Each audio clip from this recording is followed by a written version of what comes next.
It's got a heads up required. Yeah, we got to go live. Oh, we are live. Okay. Okay, we're live, everybody. Just pretend like you don't see us yet. We're not here. We're not here. Hold on. Technical difficulty week. Technical difficulties on our end, so we're going to start this over again. So, what's up, everybody? Welcome back to Comic Book Weekly, where technical difficulties never, ever happen. And now, there we go. What's going on, everybody? I'm Chris, Dark Avenger C86. Next to me is Brant. What's up, everybody? You can see that, Brant. We're all flustered. Down there is Michael. Hey, guys. What's up? And then over there is Kat. I'm not pointing to anything like I did before. You know what's so interesting? When we go live, we usually get like 8 or 10 viewers, and then exactly when we go live, we lose like half of them. They see our faces. They're like waiting to see if we don't go live. That's yeah. what They're waiting. They don't. But I will say, Mike Spider Slayer will be with us momentarily. He is running a itty bitty bit late. So, with that being said, though, we are going to start the show, and hopefully Mike will be joining us momentarily. And we weren't on the wrong show with technical difficulties this whole time. So, we're going to go to Kat now. Everything's mirrored. I got to remember, that's not Kat. That's Kat over there. So, Kat, we got news this week. Let's talk about some. I'm the only girl here, so I know it's hard to tell. Well, I mean, we debate about certain other people. Tevia asks if there's any opinion on the Kevin Feige news. We will be talking about that. Brant, Chris, and like everyone here didn't know about it. Yeah. It was like announced. I put 5 X's on it. Yeah, so we're going to talk about that. But first, we're going to talk about some regular comic news, and that is actually for Michael first. Dracula is getting a comic book. So this is like old school Dracula. They're going to be retelling the story. Yeah, I'm actually really excited that Dracula is getting an old comic book because it's like the classic. Like, I thought when it said Dracula, I thought maybe it meant Zenescope. Like, what comic company is it? It's a different indie one. Let me see if I have the name. Not a Blaze, is it? It is. Let's see. I thought maybe Zenescope, like I said before. No, it's not Zenescope. It is the original graphic novel is titled Bram Stoker's Dracula, starring Bela Lugosi. Bela Lugosi. Lugosi. Yeah. Publisher is Kerry Gemmel. I don't think it's a well-known company. Legendary Comics. I'm sorry. Well, whichever it is, it's still really awesome that Dracula in the old-fashioned form is getting a comic book. And hi, Mike, Spider Slayer. Hey, what's up, guys? How's it going? Sorry I'm late. Don't worry. For 20 minutes, we were on a different video. So, well, we're fine. We're good now. Yeah, that's good. That's a plus. Yes. So you're gonna get it even though it's not Zenescope. Oh yeah, I'm gonna definitely check it out to see how the story and art is because it intrigues me to find out. Cool. Let's go to the next topic, which is another Bendis creator-owned title. Now, Chris said no, but I'm going to count that as marking it down. So, yeah, obviously no, because, I like Bendis. I like a lot of his stories, but, we've all have had the ruling of there's been way too many Bendis books, and he's not, for me, it's not the top quality he's usually we usually are used to seeing with him because he has so many books. So adding another indie/creator-owned title, no, I'm good as well. And also he has Pearl, he has Scarlet, he has like 3 other like creator-owned stuff. So it's not even like he is just doing superhero things. So yeah. Chris, do you have more than no or? I just think it's ridiculous that Bendis is getting way too many books. Now it's like worse than when he was at Marvel almost. He's literally writing way more than he should be. Even if he has them finished, I mean, you have to think, as the story's going, with editings and I just feel like it's way too much. Way too much stuff for him to be doing. Very soon it's going to be 80% Bendis. The rest is everyone else. Come on now. Even if it's creator-owned, enough. Or take him off something that isn't creator-owned by him so he could do more of his own creator-owned stuff. It's just way too much for one writer to have so many problems. This is like his 13th book, monthly book. Especially the stuff that are co-written, like Naomi. I would love to have that in a monthly schedule, not having these season breaks and have the other writer just write it. I think would be, and maybe Bendis be an editor or something on it. All right, let's move on to another Bendis book, which is Damian Wayne joins the Legion of Superheroes. So let's I didn't go. even mark that garbage because Yeah. come on, it's going to be a sucky book no matter who you put in it. I'm sadly not excited for Legion, but I am going to give that first issue a try. Let's go to Mike, though. What are we talking about? So, I mean... we're doing a show, Mike. No. I'm still trying to get organized. No worries. What topic is it? So we're talking about Damian Wayne joining the Legion of Superheroes, but actually Michael marked it down, so I should have said Michael. Oh, but, it's not me. I meant to mark down that Hawkeye thing. We're gonna be talking about Hawkeye next. Yeah, I'm taking the X off right now. I'm taking it off. It's coming off. Oh, okay. So yeah, it's gone. See, I don't want to talk about it. I meant to mark up the Hawkeye series. We're really well organized. Michael, did you want to talk about Damian Wayne? So, I mean, I don't know. Steve, Damian Wayne joined Legion of Superheroes. In my thoughts, it's good and bad. I mean, in a good way. I mean, Damian Wayne. I mean, we all knew he was probably going to join Legion of Superheroes with the John Superboy or Superman that's joining that one. So I figured, Damian Wayne was probably going to join sooner or later. Bad in a way because he's not really a team player. So I mean, he's in Teen Titans. He's not a team player in that either. So right, that's what I was saying. Because in Teen Titans, he's not a team player then. So I don't know how that's going to work out for Damian Wayne when he joins the Legion of Superheroes. But we'll have to find out in future stories to see how well his character development will be to work as a team. I mean, I don't read Legion, I don't read Super Sons, but I'm going to tell you, I'm pretty sure it's going to be an issue, and he's not joining the Legion of Superheroes. I think he's just going to be guesting in it. But let's go to Brant. I don't think he's going to be a mainstay or anything. I don't know how I feel about this because the lead up to this book, we all just were kind of disappointed with the way they handled that. So it's like, I don't even know how I'm going to feel about the book, let alone putting Damian in the mix. And it's going to be interesting. Robin with a flight ring. I mean, I don't know. I'll give it an issue. I'll give it an issue. See what's going on. See if I like it enough to stick around to when Damian actually shows up. And let's go on to the next thing, which is New Hawkeye and Defenders miniseries. So the New Hawkeye book is from Matthew Rosenberg. He did like New Mutants. He's done a couple X-Men books. And then we have Tarot, which is a Defenders book written by Alan Davis and art by Paul Renaud. So, and Otto Schmidt does Hawkeye, which I actually don't like his art. I think he's done a lot of the Justice League Dark stuff. It's usually like everyone, the episode Hush for Buffy. Yeah. Everyone's face looks like that. So after reading that, I actually don't know if I'm excited for Hawkeye, but I'll pick up the first issue on that one. Let's go to Mike. Oh, did I mark this one off? No, I'm just kidding. No, yeah. I'll try this one out. I think the Hawkeye one might be good, and maybe I'll try the Defenders. I'll at least try it. I mean, the Hawkeye is only 5 issues long? Yeah. Yeah.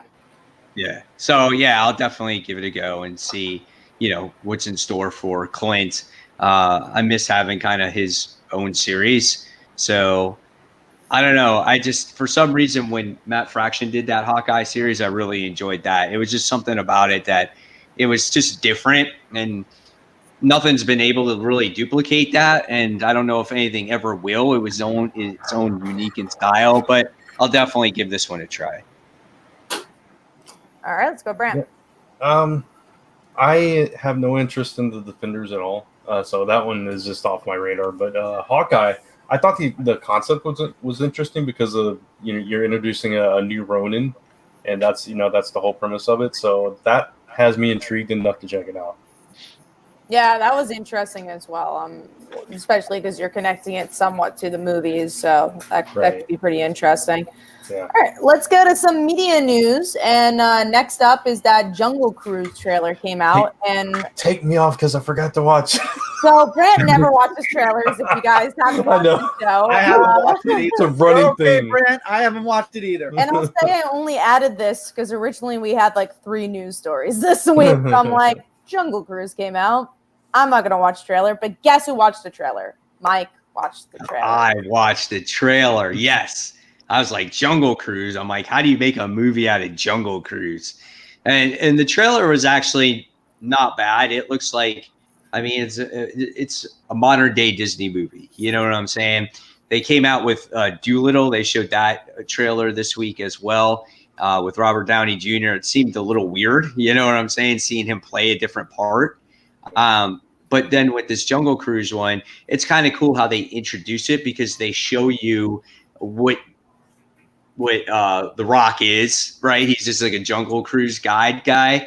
And the trailer shows you like how it would be on the ride if you were at Disney World. Like they show like the Indians and they showed like the hippo in the water. So it looks just like the ride. And then it gets into the main plot of the story. So it looked like it could be a lot of fun. I mean, they're releasing it in July, so they're anticipating it to be a big movie. So will I actually go and see it?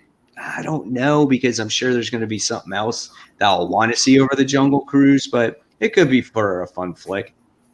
A lot of people don't know what Jungle Cruise is. So Jungle Cruise is like ride. Yeah, it's like one of the original Disney rides, like Yeah. in Disneyland. So I find it interesting if they do other Disney rides as movies. Like we got those comic books as well. Like we had the Big Thunder Mountain comic. So it could be cool to see them do movies for this. They did remember when they did Tomorrowland?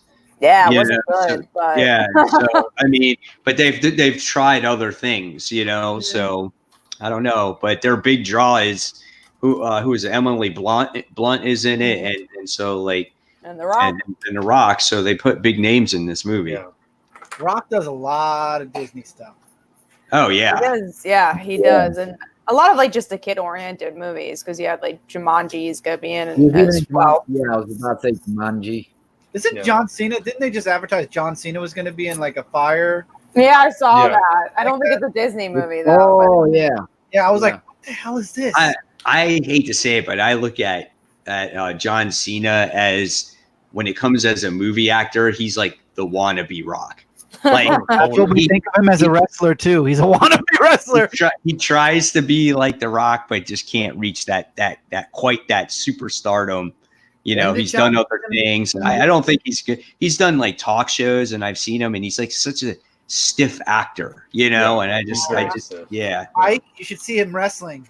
I have seen him wrestle. I have stiff there too.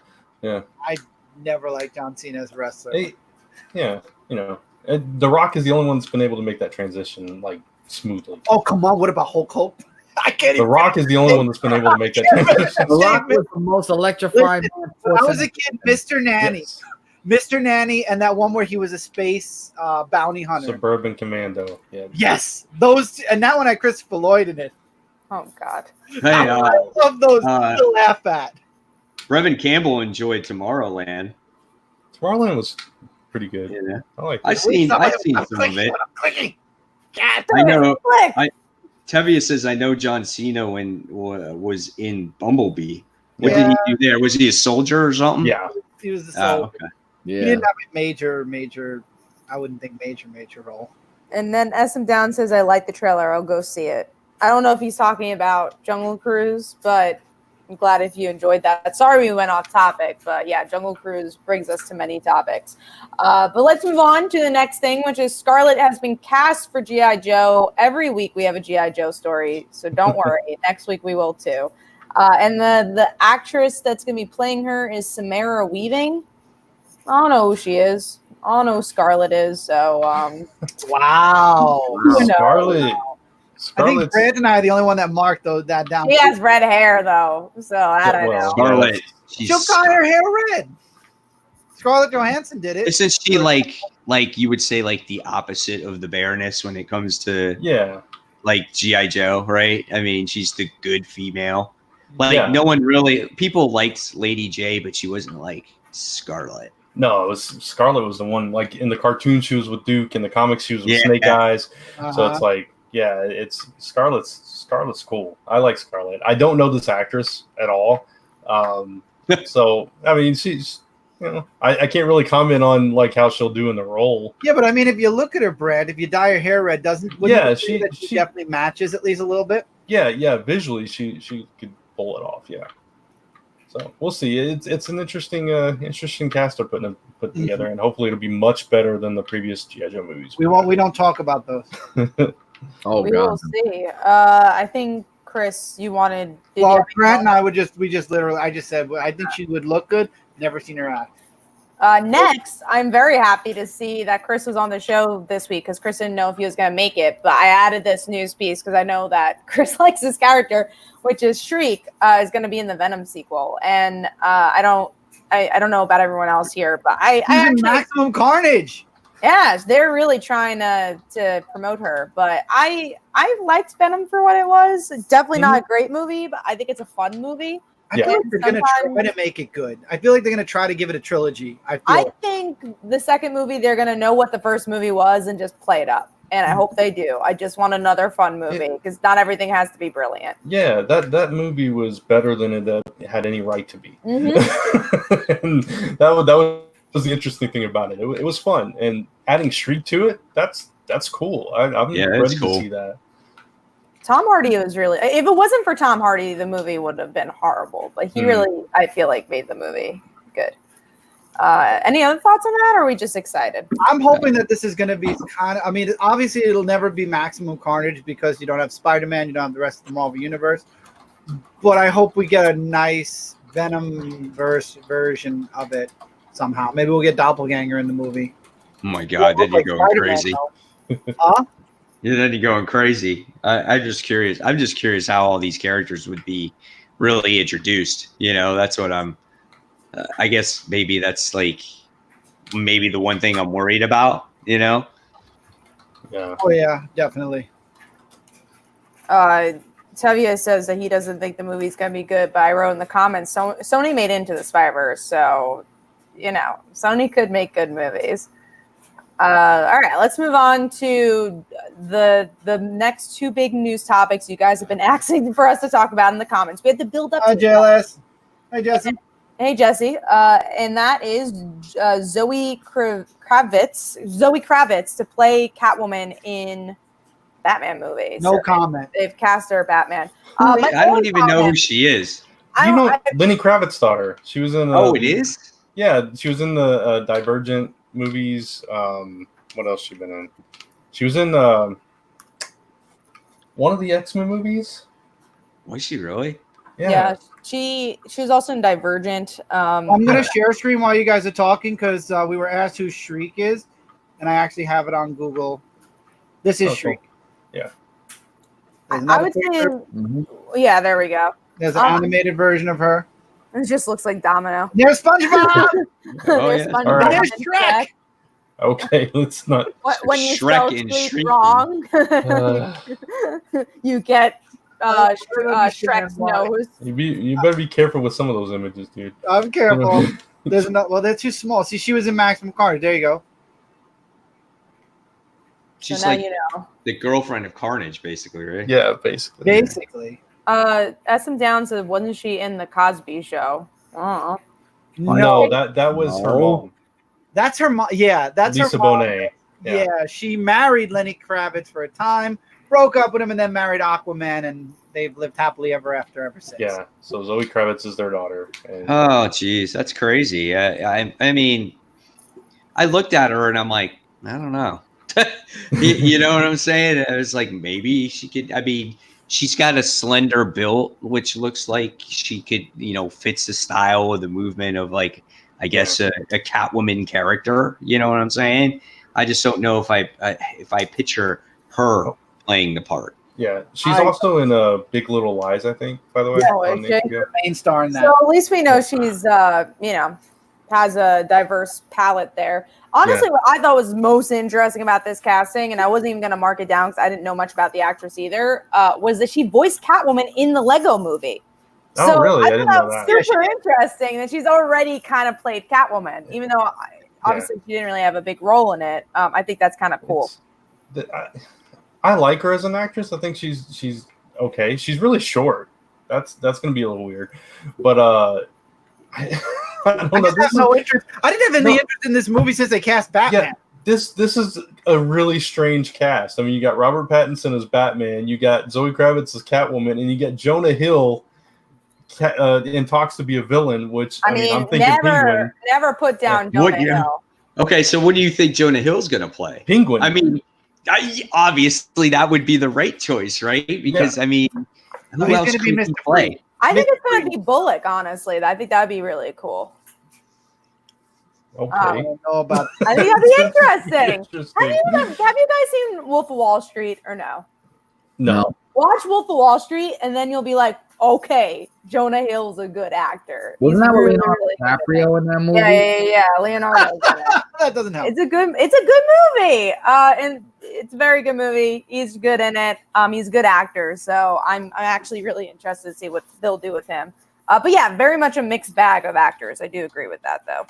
Yeah. SM Down said Jonah Hill could play the Riddler. See, I don't see that. That I don't see. Jim Carrey was the Riddler.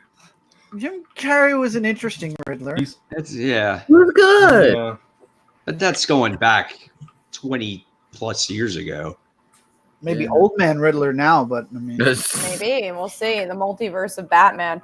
All right, let's move on to the last, probably biggest topic of this week, and that is Kevin Feige, new creative chief at Marvel. So what this means is that Joe Quesada is not the creative chief of Marvel anymore. So Kevin Feige is not just taking over the movies; he's doing the television shows and the comics. Oh, when did this news come through? Today. Yeah, none of us knew about it except Kat. So except me, because I'm always looking. And honestly, I didn't really know until I read the topic. Oh, this is good. Chris, I hope you feel better. I raised the wrong arm. What? How did you do that? Shut up. Just shut up. We're all injured too. Goodbye. Whoa. Hold on, I gotta fix it now. There we go. Better. Is he frozen now? No, he's fine. He's there. Anyways, going back to that news piece, which is Kevin Feige. I guess what's interesting about this is, like, again, how much of the comics will he be involved with? Is it just the name where he's just like, okay, you're doing correct with your comics? Or is he actually going to be like, this is the comic you should make because we're doing a movie on this? And because Spider-Man might not be part of the movies as much after this one, after their last hurrah. That's a while yet, though. There's rumors Disney's going to try to buy Spider-Man back. That's only. But either way, will Kevin Feige want to maybe not do as much Spider-Man and may just focus on the stuff that he's doing movies and TV shows for? Well, there's only 2 Spider-Man books, right? Two main Spider-Man books right now. Yeah, we got all the miniseries and all the absolute carnage. I mean, you still got a lot of Venom. I'm just happy Joe Q stepped down finally. It only took 10 years of us begging him to step down from to finally step down. I think it's been longer than that, but well, I mean longer than that, but I mean 10 years of us talking about it. I think it's good for a change. Yes, you know what I'm saying, and I think he does get the characters. Whether it transpires on the pages of the books is a different story, but I think to get new blood and new ideas and not be so jaded by certain things, I think it's good. I think it's a good thing. I mean, listen, Marvel has improved, I feel, in the past year, ever since we got that change. So maybe this change will even make them better, so I agree. Yeah, it's like, I mean, Joe Quesada, when he became editor-in-chief and created, before that and all that stuff, he had those 3 things that he wanted to do, and one of them was the Spider-Man thing, the too many mutants and all that, and so he had these things that were bothering him, and now that he was in charge, he wanted to take care of that. So it's good to get somebody fresh in there, Even though he's not in that same role, Axel Alonso was very similar in his way of thinking as Joe Quesada. So it's going to be interesting to see Kevin Feige's impact on the publishing side of it. Yeah, that's what I'm most interested in, because Yeah. obviously we see him do stuff with movies, but movies is so different than writing comics Sure. and Yeah. creating comics, and TV is different from creating movies. So I'm very curious to see, especially if he has the background for comics, I would say. TV I'm not as worried about. But yeah, it's a very interesting move. I agree. I mean, if anyone's going to do it, why not have him at the helm? Yeah.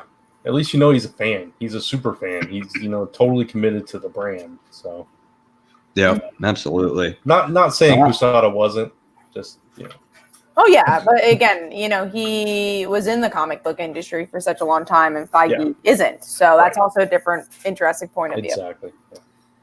Yeah.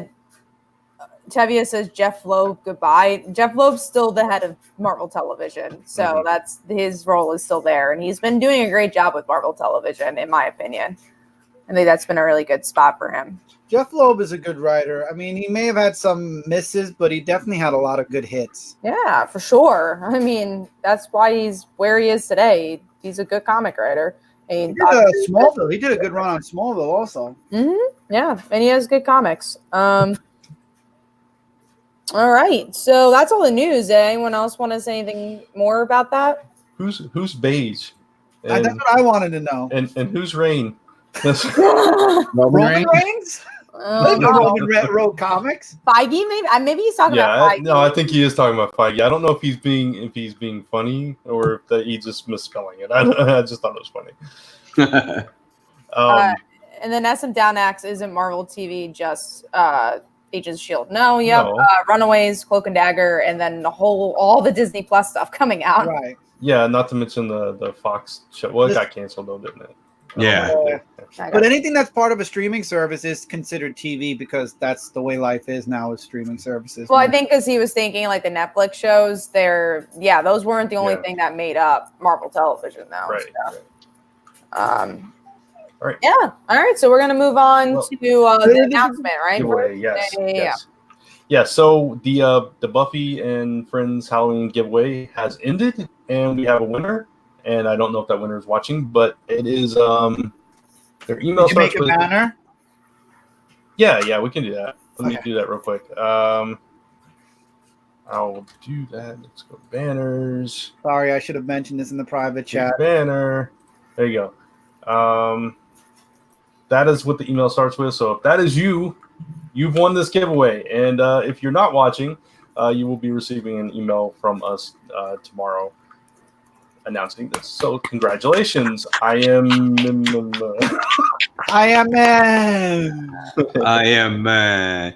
It sounds like I am Iron Man. Iron Man's armor went dead and he can't speak in it, so he's like, I am man. I am man. Like that commercial. Don't do that again. What do you mean don't do that Moving again? on. Iron Man? So Michael, we're moving on. Oh, I didn't know it was doing this one now. The segment where we talk about books and stuff. So I'm going to talk about my under the radar book for this week, which is Marvel Action Spider-Man issue number 6, I believe. Is it number 6? 9, I think. Oh, number 9. Oh, sorry. 9. Oh, number 9. So I like this comic book because this is where Peter, Gwen, and Miles find a way of how to get to Black Cat or Felicia Hardy with all of her information, stuff like that, where Peter delivers the flowers to her. And he's like, who's this from? He's like, you see her Myra, and he just runs off. I thought that was actually pretty funny. And what Black Cat wants to do is that she wants to try to break into prison to rescue her father. So with the 3 Spider-Men, they have a little bit of a rough with each other, but then they work it out saying, we're a team, we're going to work together. So I liked how they worked together, team, because they had bad luck because of a Black Cat.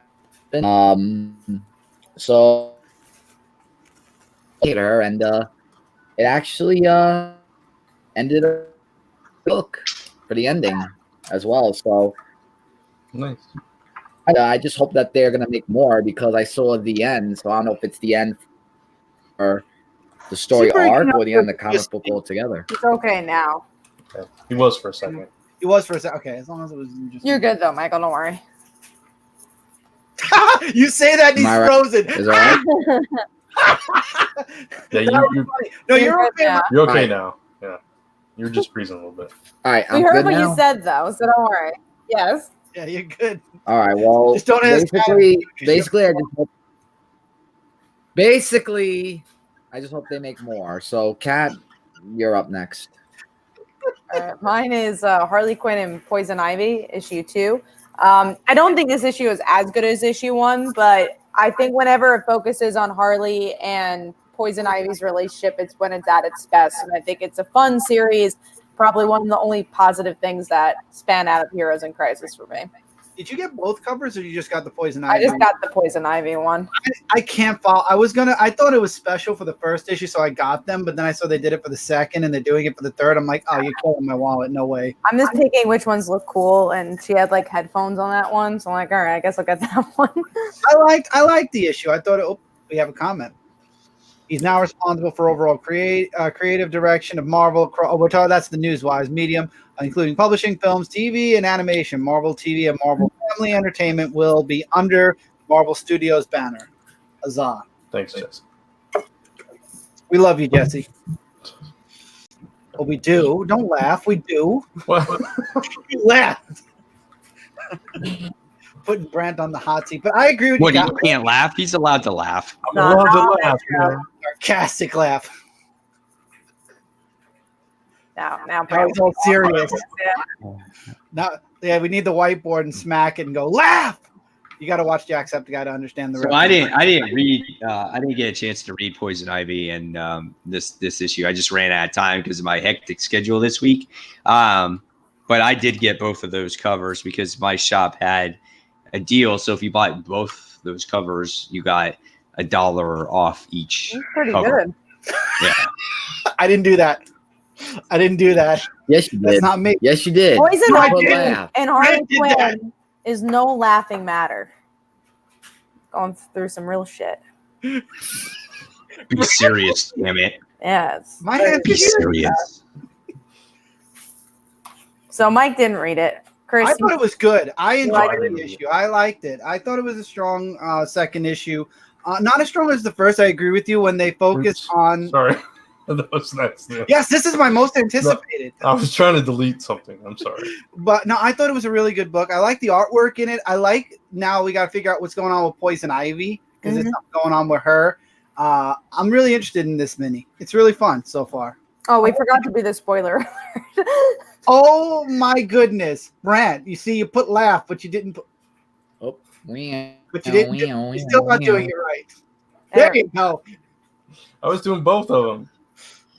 What? You Stop can it. see I'm not production doing that. quality tonight Oh, is I'm at telling its you. finest Oh, yeah. every. We're Oh, on dude, top we of it. started off Yeah, bad. we're okay, people. We're all over the place. We started off on a funk, so I mean, we're okay. We're still going too. Stop laughing at me, Brant. But now you're gonna make them laugh at you harder. Brent can't Oh help my it. god. So yeah, Harley Quinn and Poison Ivy, guys, thumbs up. It's All right. so good. We're focusing on Jesse. JLS Comics. Go check. I'm All right, I guess we'll go to Mike next. What's your under the radar? All right. My under the radar book was the Batman's Grave issue 1. I don't know how many people picked this up because Chris said it there's was boring. Oh, I liked it. I thought it was I good. found it a little boring, but I still you? I read through 20 books in one day.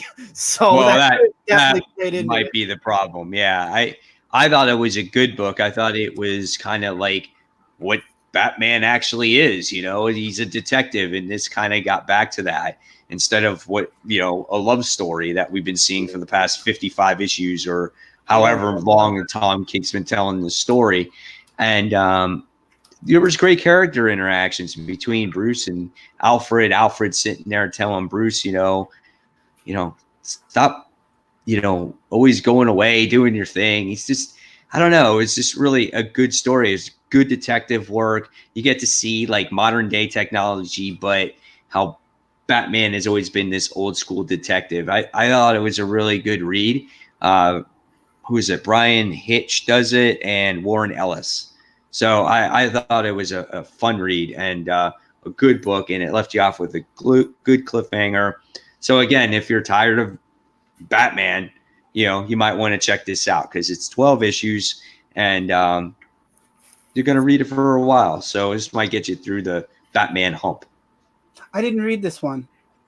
When you didn't mention Green Lantern, in Batman universe, I read Green Lantern. I read the wrong Batman book. I was like, wait, what are you talking? Good detective book and Green Lantern in the book.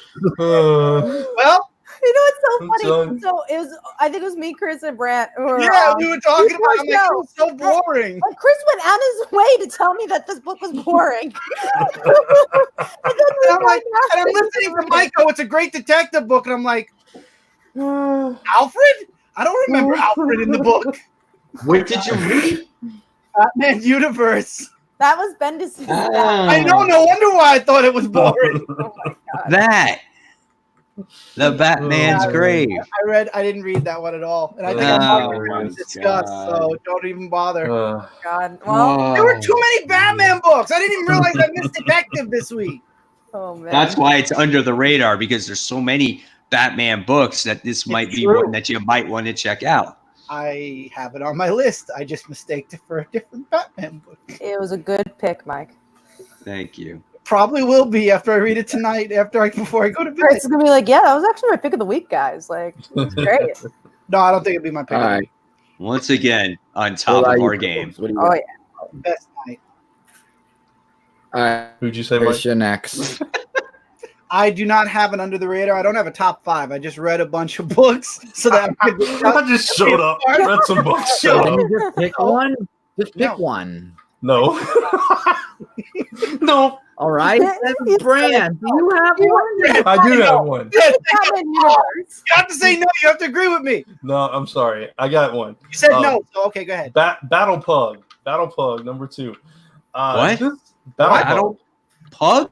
Yes, Like, Battle is it a Pug. dog? Cover. Yes. I need Battle to see Pug. a cover. It's this. I did an interview for this one, so that's how I know. It's like this Viking guy on top of a dog. Company? Yeah, a giant dog. Company? Image. Yeah, it used to be a webcomic. Excuse me. Yeah, it used to be webcomic. It's Mike Norton. Yeah. Mike Norton's who created it. You know the guy who drew the baby being kicked in with the stomach? That guy. That guy. That guy. This. He The did baby Revival. kicked and out came a giant dog. Yeah, and then a dog was born. But Battle Pug. Man. Oh, God. This is a night that I'm never going to forget. Episode 3, everyone. The fun thing about this book is I'm never sure if I want to read it, but when I start reading it, it's like something happens. I'm just like, oh my God. Like in this issue, they ran into these horses and they're like full grown, like My Little Pony. They got like tattoos. Oh, Mike would love this book. I know, that's what I'm saying. Love this. They got like the tattoos. Mike. Yeah, one of them has a tattoo on the thing that says "Never Scared." Yeah, that's totally Michael's book. Yeah, and then No, he back kicks this little girl who's always cursing, and it's this off the wall book. And then like the main guy, I forget his name, but he gets captured, and then this big giant comes along, and it's like, that's my dog. And the big dog that's been with him for all this time just goes off with the boy and leaves him tied up. I feel like this is like a fever dream more than an actual comic. It is kind of like a fever dream. It's kind of wild. It's fun. Mike, you would probably hate it. Yeah, probably would. It sounds something that. Like Spider Slayer or Michael? Mike, Spider Slayer. Okay. Yeah. I know I saw this on the panels. I think I remember seeing it when I saw the article, and I'm like, what is Brent reading? I was like, what's going on with this? Yeah, it's been around for a while. It just they came out with a new series. This is issue 2 of it. Gotcha. So, yeah, fans, be sure to vote on those top 5 panels if you want to see that. It's on there. You want that to win? And vote. And Michael's disappeared. I was gone, but let's see. Did we get everybody's under the radar? Yeah, that was everybody's. Yeah. No, That was sorry. I'm everybody's- checking. Wait, I'll be right back. I'm checking my internet because something's odd. So I'll be right back. So we'll go to something else. right, man. And just a reminder, well, before we start, just a reminder for everyone who does want to give their Under the Radar. Under the Radar is not the worst pick. That is not a segment we have anymore. It is just a book you feel like that should get some love, like Battle Pup. So in this case, Tevia, you think Superman should totally get Also, Superman could never be an Under the Radar book because it's a flagship DC book. All So if I'm anyone gonna say ever about- picks Superman, we're never gonna say that. Anybody have Superman in their top? No, no. I'm not even reading it anymore. I'm also just put gonna it say on this. books. I will say this, and it'll make Tevia smile. The artwork finally matches the writing. They both suck. So There you Tevye, go. pick up- For you, special for you, Tevia. I saved that for you. So now, So yeah, like Under the Radar book is books that maybe people may have missed, or All right. Yeah, it's that- an independent book. Yeah, Yeah. stuff like that. And then when it comes to the worst pick, there is no worst pick. Remember, it's called The Chopping Block, which is the book that you're thinking of dropping. how high my Okay. top is getting. You know how I hurt my hand, guys? That's it. Thank you, Because Brad. I do the have so From many chopping, books yeah. off my pull list. That's yet right. You The welcome. chop. Tevia. See, Stop. Tevia thanked me. So you're welcome. I'm Chris Jericho this week. You're welcome. Well, actually, I do want to spotlight Tevye for a second. He said it's Black Hammer Justice League. So yeah, that's a Yeah, good example. That's a good one. That is a good under the radar. I need to find the other 3 issues. I saw issue 4, and I was like, oh wow, I totally missed this. Yeah, I did too. I didn't know it was a thing. Find the other 3. All right, so everyone went under the radar, right? So Yeah, now yes. we're gonna head on to the big books. So yeah, here we go, guys. Big comic discussion time. So don't forget, give us a thumbs up, guys, if you like this video. So I didn't read this book, but other people have, and all of you guys, I think, have, except me. Event Leviathan, issue 5. So what happened in this book? What do you guys think? Did we get a reveal yet? Are they No. dragging it out? You guys love it, hate it? What do you think? They're dragging it for They sure. are dragging. Yeah. Uh, Well, it's the penultimate issue, so they'll reveal it next week. They have no next choice. But was it a good second to last issue? I think me and Bran are gonna have different opinions on this, but let's see. Okay. I want to see. No, you go ahead. I want to hear this. I didn't like it, but I Huh? know You didn't like it? I didn't. No. Okay. I just don't like the build up to this series. I said this the last time we talked about Leviathan, but I feel like we don't know, not even who he is. I don't care who he is, not the reveal. I don't understand why we should care. Like, what is he even doing?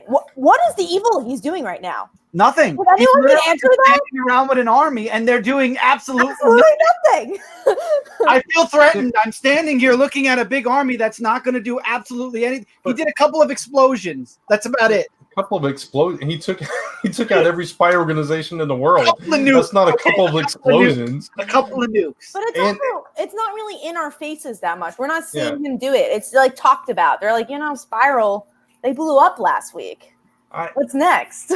I agree. It could have moved a little at a better pace. I will agree with that. It's a little bit slow, especially because last issue, like you said, I do agree with you. It was just a lot of standing around talking. This one, at least you had a little bit of movement, a little bit of confrontation and interaction, and you had some actual detective skills being at play here with them figuring out that Sam Lane has something more to do with this, and Robin maybe deducing who exactly it is or what they're trying to. It kind of came out of nowhere. Like Damian's like, you know what? This is probably right. There was no like clues that led him to that. Well, I mean, they're using the same tech that she has, so it just kind of dawned on him, wait a minute, that tech is very similar, who has access to it, the Manhunter tech. So, I don't know. I thought it made sense. And then you have Talia coming back into play at the end as well. So She's going to save the world. But I think it's interesting that it's tied to the Manhunters. I don't know that much about the Manhunters. From Green Lantern, you mean the Manhunters? No, Manhunters isn't like Kate Spencer's okay. lineage. It's not, obviously she's not related to them, but like she's the legacy character of other Manhunters. Yeah, that's a different Manhunters you're thinking. Yeah, I'm thinking of the Manhunters from Green Lantern. Yeah, no, but I did read up a little bit, and she actually has a son that she passed her her thing to. So I was wondering if maybe that's her son, or maybe it's somebody that she's tangled with before. I don't know. I think it's interesting, but I like these kind of stories, so I don't know. But I agree it can be better. I just miss having a good mystery. I feel like I haven't read one in a while, and I feel like DC's trying, but haven't failing. Succeeded. Yeah. Yeah, it's like that. To your point, you've got all these detectives. You got multiple teams of detectives here, and it's taken them this long to come up with something, anything, and they're still keep on coming up with the wrong thing. And they just keep standing around like there's no action. They're just all just talking. Yeah. I did find it hilarious that Damian and Superman asked John if he was Leviathan. And John's like, what? They've asked everybody. My dad told me about it. I'm like, really? Yeah. They've asked every single person. They're not good detectives. They'll just be like, hey, you Leviathan? No? Yeah. Good. Okay, cool. Let's line up the whole Justice League. Are you Leviathan? No. Okay, I'm going to trust you. Are you Leviathan? No. Okay. They asked Lois if she was Are you Leviathan. Yes. Yes, I'm Leviathan. Cool. That's me.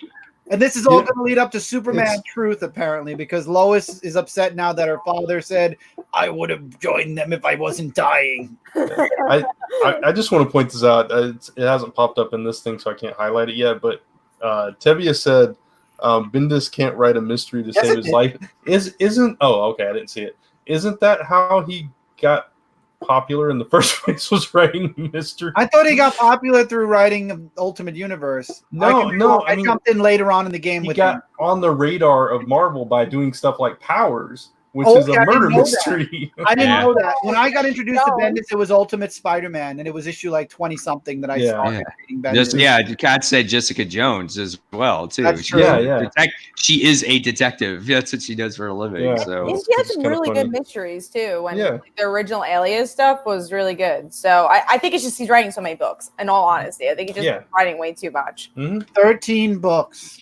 Soon to be 12, because Leviathan's almost over. I do want to, I guess, talk about Brevin's comment, who he said that Bendis can't write dialogue. Again, I think it has to do with too many books, because I've read so many good Spider-Man books from him when you feel the gut punch, which was, and even Miles Morales. I mean, thinking about the so many books from even X-Men. Spider-Man. X-Men. Think about that monologue that Kitty gave about being Jewish and being a mutant. I still love that monologue to this day. So X-Men was you're talking about when he did Battle of the Atom. That all new X-Men. Yeah. It's like his X-Men run was good in the beginning, and then it kind of crapped out. Yeah, but it was good in the beginning. Yeah. But again, he's written so much. It's kind of like, when do you get to the point where it's just like, I got nothing else to write? Yeah. I mean, maybe he's writing himself into an early retirement. I don't know. Maybe he's trying to. I don't think he would have signed up for DC if he's like, you know what? I'm going to retire, guys. Well, no, maybe that's why. He'll write for years, and then he'll retire. Yeah. I mean, what's left after DC and Marvel? Again, I just wish he took his time and didn't take all the treats. He ate the Lucky Charms and took all the marshmallows. Yeah, that's what he did. And now all that we've got left is that dry cereal. It tastes like cardboard. Yeah. I don't even know where we came to this analogy, but hell, I love it. It's a great one. All right. Well, this doesn't segue into anything, so we're just going to go into it. The Amazing Spider-Man issue 31. So this is another big book this week. It's an Absolute Carnage tie-in. This still deals more with Kindred. I feel like we've gotten more Kindred in the past 2 issues than we've gotten in the whole entire Spider-Man Nick Spencer run. But it still doesn't reveal anything. And now what happens is we're diving into the 2099 Miguel O'Hara storyline. So they're going to leave us hanging some more. The only thing that I felt that this book did was give you more clues and hint it's that Harry. It's Harry. Yeah, exactly. And I made it a point on my after the pool show where it's like he'll throw in some little things in there, and even Harry, when it did a flashback, he was wearing a purple robe, and Kindred is wearing a purple outfit. So that could be another clue as well that he is him. And you look at his body structure as well.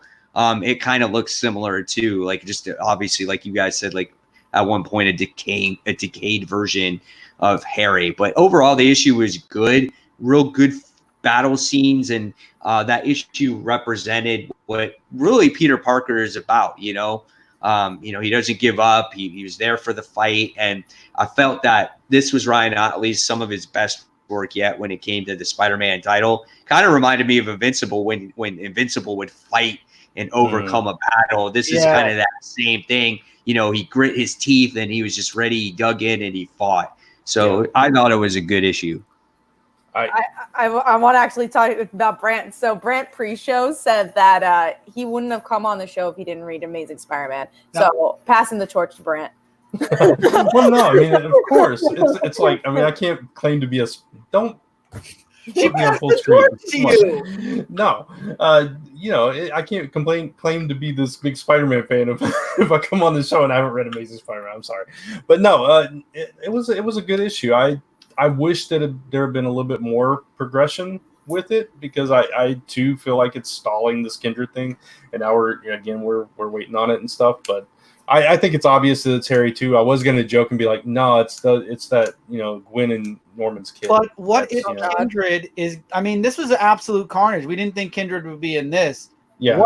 What if he might intertwine inside in 2099? 2099. It's good. Harry instead of like it's like Harry 2099. He's just old man Harry. Yeah, but Kindred was. Hey, he was what, Michael? He was introduced back in the Amazing Spider-Man comics, Kindred. Yeah, he's been in there since issue 1. Yeah. We 31 issues later, we still don't know who the heck he is. We need to know. Yeah, I think that was definitely the thing that bugged me the most for this issue, but I still enjoy it. Like I really like Nick Spencer's run on Spider-Man. I think he just gets it. Yeah. And I agree. I like the turmoil that Peter has to go through and overcome. And I like the Harry stuff, even though like it's not revealed it's him. It's obvious it's him. And it's gonna be cool to reread these issues when we do find out it's him. The scene at the end with Norman laughing at him and telling me he's proud of him was just that would like. I mean, if I was Harry. Even as Kindred, I'd just be like, it's just that's too much. That would eat at me. That would eat me alive. Yeah, I read the issue too. I actually liked the issue. There was also one part of the issue where Carnage would not kill Spider-Man because there's this memory that he still has of Harry that he wouldn't do it. I think that was one part of the book, and I like the fight scene that happened. Like that was it was brutal and bloody and all that. Yeah. Other than that, it was more focused on Kindred's side with trying to play mind games and stuff. But I thought it was an all right issue. Yeah. Yeah, definitely. All right. So with that being said, let's talk about our number 5 books. And my number 5 this week was basically my under the radar book. So that was that Batman Grave issue 1, not Batman Universe, Chris. No, Batman Grave is my number 5 too, Mike. Yeah. It's your number 5, your number 4, your number 3. Not my number 2 and 1. That'll be something else when we get to it. So, Brian, what was your number 5? My number 5 was Leviathan, actually. Okay. And Chris don't have a top 5. You just read books. I read books frantically, right? Yeah. And Kat, what is your number 5? All right, I read 9 books this week, guys. This is like another week wouldn't have been in my top, but it was Miss Marvel. I was actually kind of frustrated with this issue, so maybe not praise it, but I felt like it could have been so much more with Josh and Becky. I wanted it to, I wanted to see their villain story a bit more. I was also really upset that Zoe and Nakia did absolutely nothing in this book. They know how to fight. They literally were Miss Marvel for a time, and they're just standing around. And it just felt like a filler to me, and I was disappointed with that. But it landed as number 5. So that says something. But yeah, I was a little disappointed with this one. I think I had so much potential, and I really liked the last issue. So says you read some crappy books after that. I will say 4 through 1 I liked, but that one it just landed there, and everything below that, obviously. Yeah, it wasn't material. Yeah, it wasn't a terrible issue. I mean, I agree with everything you just said. It did feel very fillerish and all that. The most interesting thing about this issue for me was her suit. That they're going to play up something with that where it's basically kind of taking control kind of thing. So I thought that was interesting. All right. Didn't read it. Haven't read it since issue 1. I don't think I'll read it at all. Yep. All right. So Michael, what's yours? All right. I've read 6 books this week, and my top number 5 book that I chose was Vampirella Red Sonja, issue number 2.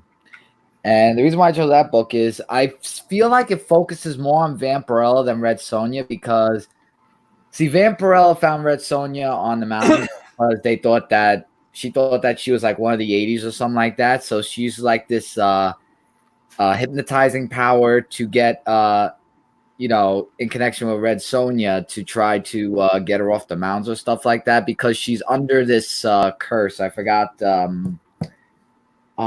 what it was called. I should have wrote it down. But she was like basically under a curse and everything. So like Charlie the doctor was trying to find ways to cure her, but it all turned out that he gave Vampirella a language barrier to understand Red Sonja. And this is where they get to know each other better, about their backstories and all that other stuff. So I really actually found this book to be really interesting. And I would definitely say that's going to be a promising issue for the next issues. So. Cool. Very good. All right. So that was all our number 5s. So we're going to move forward now to a couple other maybe bigger books. One of them is Karate Kid related. Cobra Kai, issue 1. Never read it. Didn't even know it came out.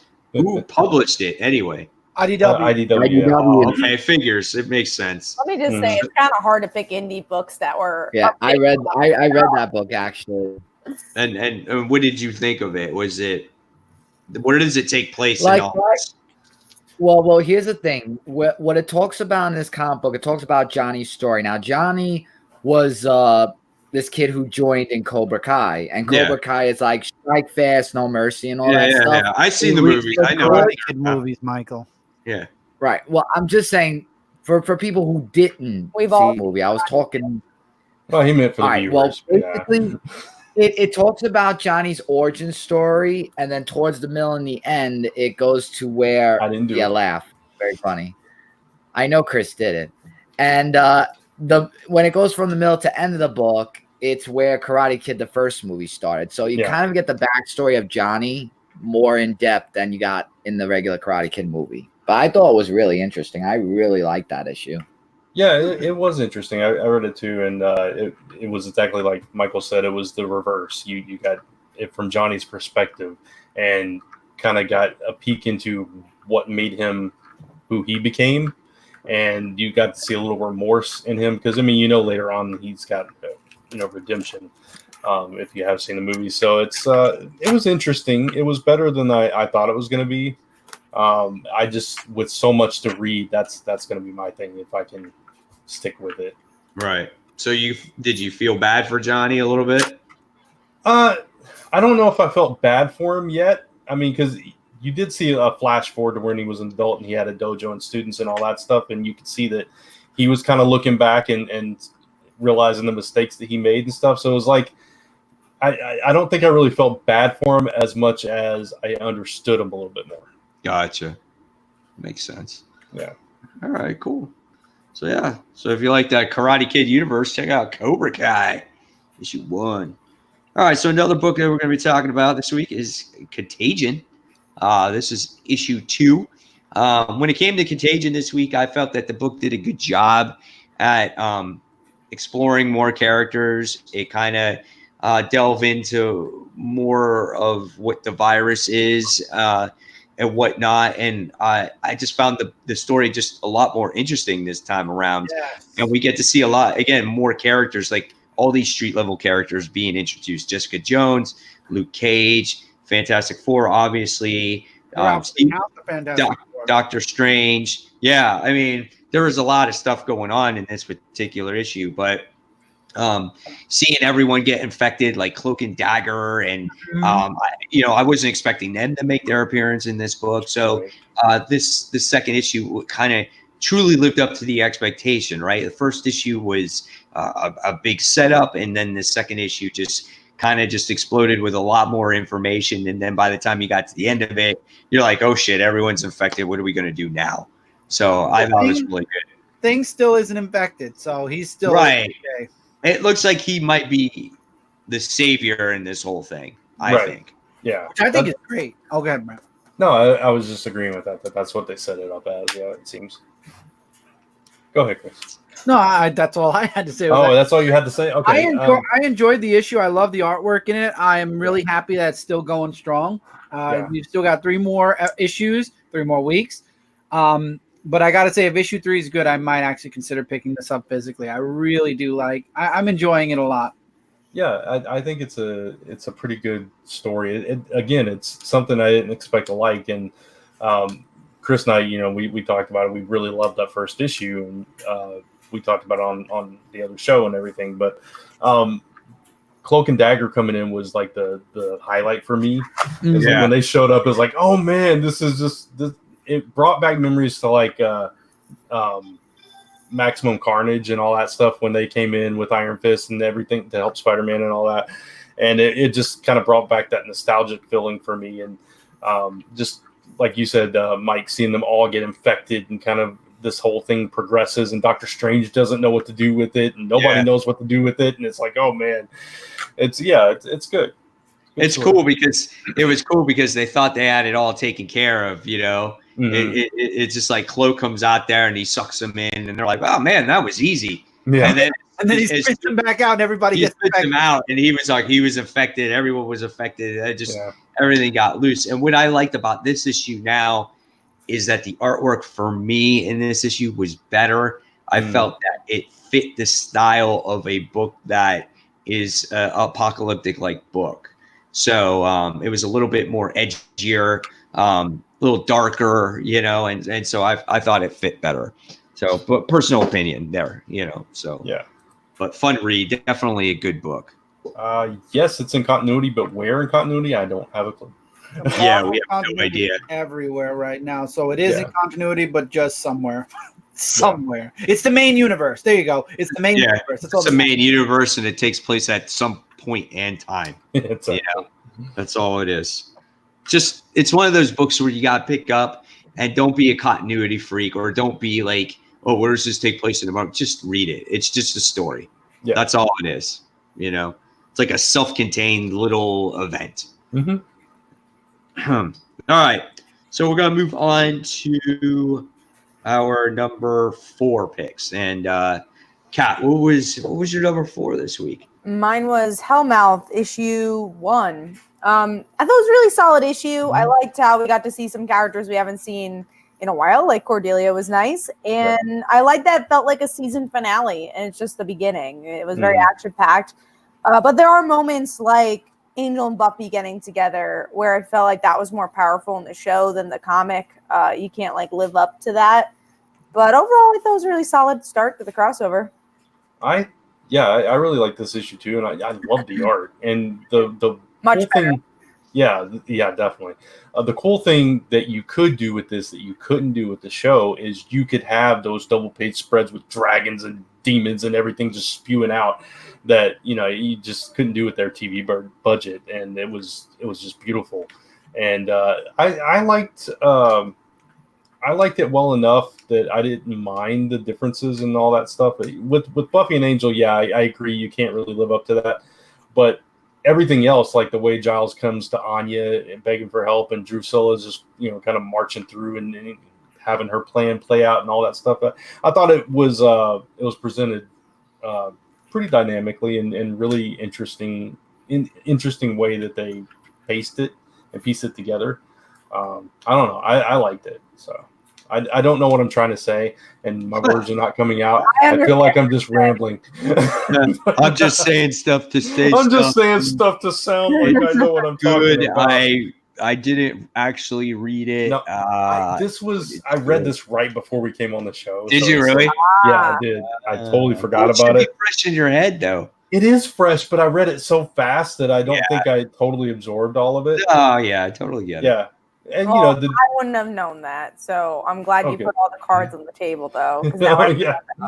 You know me, honest to a fault. DNGN said you can never beat the Buffy theme song either. You can. It's a good one. I agree. It's like I'm not the biggest Buffy fan in the world, but every time I would watch that, I'm just like, in my head, I'm not even into that kind of music, and it's just automatic reaction. Gets you into it for sure. Yeah, it does. It really does.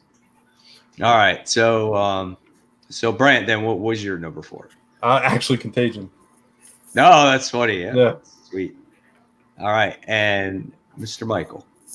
A book we already talked about, Amazing Spider-Man, issue number 31.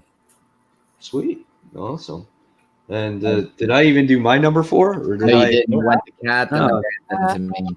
It's probably a book we talked about because that's what we do now these days. Yep. The Amazing Spider-Man, issue 31. There you go. Oh, you and me. Yeah. So there we go. All right. So let's move on. Let's talk about some more comic books. Let's talk about Dr. Doom. Hey, you guys read that book? Yeah. Nope. I didn't get a chance to read it. I read it. I missed it. I read it, and it was actually good. It was. Who wrote it? I think a TV writer actually wrote it. Yeah, I don't remember who it was. Let me see if I can get it. It's Christopher Cantwell. And Salvador LaRocca does the artwork. Yeah. Art. I did see the artwork. I knew about LaRocca. But the story was really good because Dr. Doom was totally in character.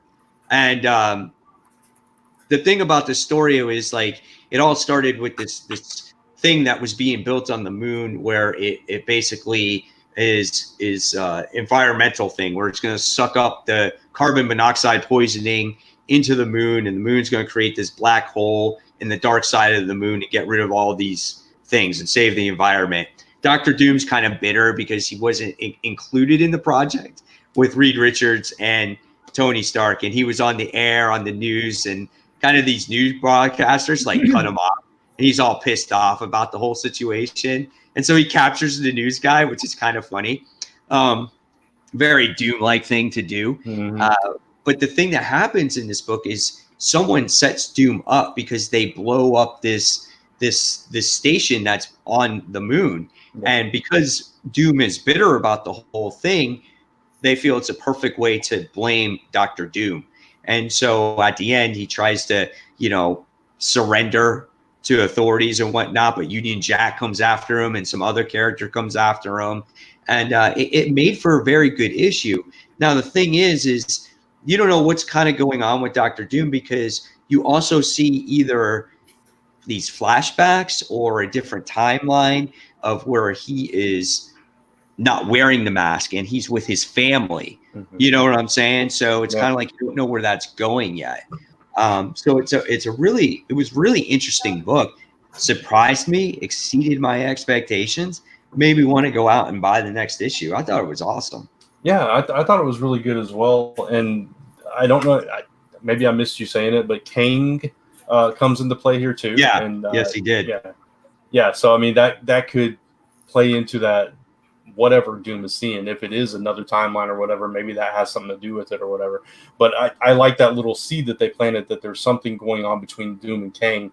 And Doom, I mean, you felt bad for him because he was like really trying to surrender hard, and every time he was like getting attacked left and right, and he's like, I'm trying to surrender, and he's like trying to put in contingency plans into place with his next in command and all that, and just do this and do that, and he wants to get to the bottom of it as much as anybody. So it was really good. It was really good. And you could see like how smart he really was because for him to come up with all these contingencies in a matter of minutes was amazing. And so that the writer there really knows and understands how smart the character actually is. Yeah. You know, so yeah, my hat's off to this book. It was really good. It really impressed me. Yeah, I agree. All right, so since just me and Brant read that one, we're just gonna go on. We talked about Hellmouth issue 1. We already talked about that one because that was Cats, right? Yep. So we're gonna move on to our number 3 books, and my number 3 book was a book we talked about, and that was Contagion issue 2. All right. Nice. So, Michael, what's yours? Mine is Age of Conan, Valeria, issue number 3. And actually, it kind of has been a while since I read that book because I was trying to remember what happened in the last issue. And it kind of actually brings it back to that issue. And it talks about a little bit of her story about a war that she's going through, along with how she was in a war with her parents years ago and how her parents died and stuff like that. And since the priests helped her throughout that time, she wanted to help them because she had like her arm that was broken and everything, and she was sick, so they tried to let her rest. But I like that her character is showing like power of like saying whether I'm sick or ill or injured or anything, she would actually go out of her way to help the priest. Bless you. Thank you. In any matter. So, and also thinking that her brother got murdered, he actually showed up in the end of the issue, and that actually was a bit of a cliffhanger of seeing how he was there, or maybe she could see a ghost or something. I'm not so sure, but it was a really heartfelt issue, and I enjoyed it. Sweet. Very cool. Bretman Campbell's number 4 was Magnificent Miss Marvel, issue 8. Not as good as last issue, but still pretty good. I looked up the writer of Doom. It's the co-creator of *Halt and Catch Fire*. Oh, okay. I knew it was a TV writer. Yeah, which I love that show, so it makes sense that I would like this. Gotcha. Let's hope it continues to be good. Yeah. All right. So, Kat, what was yours? We're up to number 3. I'm Yes, also ma'am. typing to Tevia, who says he doesn't have his number 4. Maybe just put your title, because maybe it's too long. Yeah, I went in under my personal name also, and it's not there, Tevia. So Yeah, either you we made it still too don't see it. long or something. Yeah, redo it. Yeah, Just put well, the because it title, says copied multiple times, but maybe just type it. I don't know, 'cause we're not seeing the comment at all. Mm-mm. Anyways, yeah, my number 3 is Go-Go Power Rangers issue 24. It is a filler issue, but I actually thought it was a way to do a filler issue. It's from the point of view of Bulk and Skull, and we get to see them be heroes without being Power Rangers, which is really cool. I like that part, though. Yeah, you make a good point there, Kat. That's true. I didn't think of it that way, though. That they kind of made them less than bullies, more like misunderstood and heroes themselves in a way, which is true. And even though they were searching for fame, they saw someone in trouble and they decided not to get the exclusive. They got, they helped those people out. So I like the way they're written in this comic, because they're not just a comedic relief. And I never thought they were that funny in the show anyway. So it's No, I mean, I like the actor who plays Bulk, but I feel like their lines were very dry. Mm-hmm. You just love to see them get thrown into garbage cans. That was the best part. That's all about Power Rangers. It was a filler issue, so There were no Power Rangers. There were none. They were just the robots. Gotcha. All right, Brant. Mine is Gwenpool Strikes Back, number 3. I love this book. This is just so fun.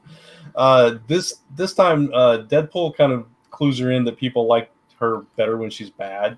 So she decides to be bad, and she pulls all the heroes to this private island to have them compete in a battle to the death kind of thing, and it's cool, because you got that break in the fourth wall, and she's like you would expect from this kind of book. It's fun. There's a lot of little in jokes, a lot of captions referencing things that for the fans and that kind of thing. So I don't know. there's something about this particular series that is really just resonating with me. I It's have fun. to read this issue. It's in my list. It's like she's drooling over Bucky and Captain America and telling them to wrestle because she wants to watch the wrestle. my and stuff God, like that's that. hilarious. Yeah, it is. It's fun. That's funny. Brant's with the funny books this week. Yeah. It's most of my panels were like that too. It's like just the funny stuff got me this week. I guess I needed to laugh. Yeah, right. I Mike don't Manhattan. laugh, so I didn't. Yeah, I didn't she's say funny books. she's just whatever. Mike Manhattan says, "Hey guys, here's my top 3 comics. Number 3, John Carpenter's Joker. Number 2, The Batman's Grave, issue 1 from Warren Ellis and Brian Hitch. Oh, well, fine. And The Powers of 10, issue number 6. So that's his 3. He wanted to give his 3 right away, so that's what we did.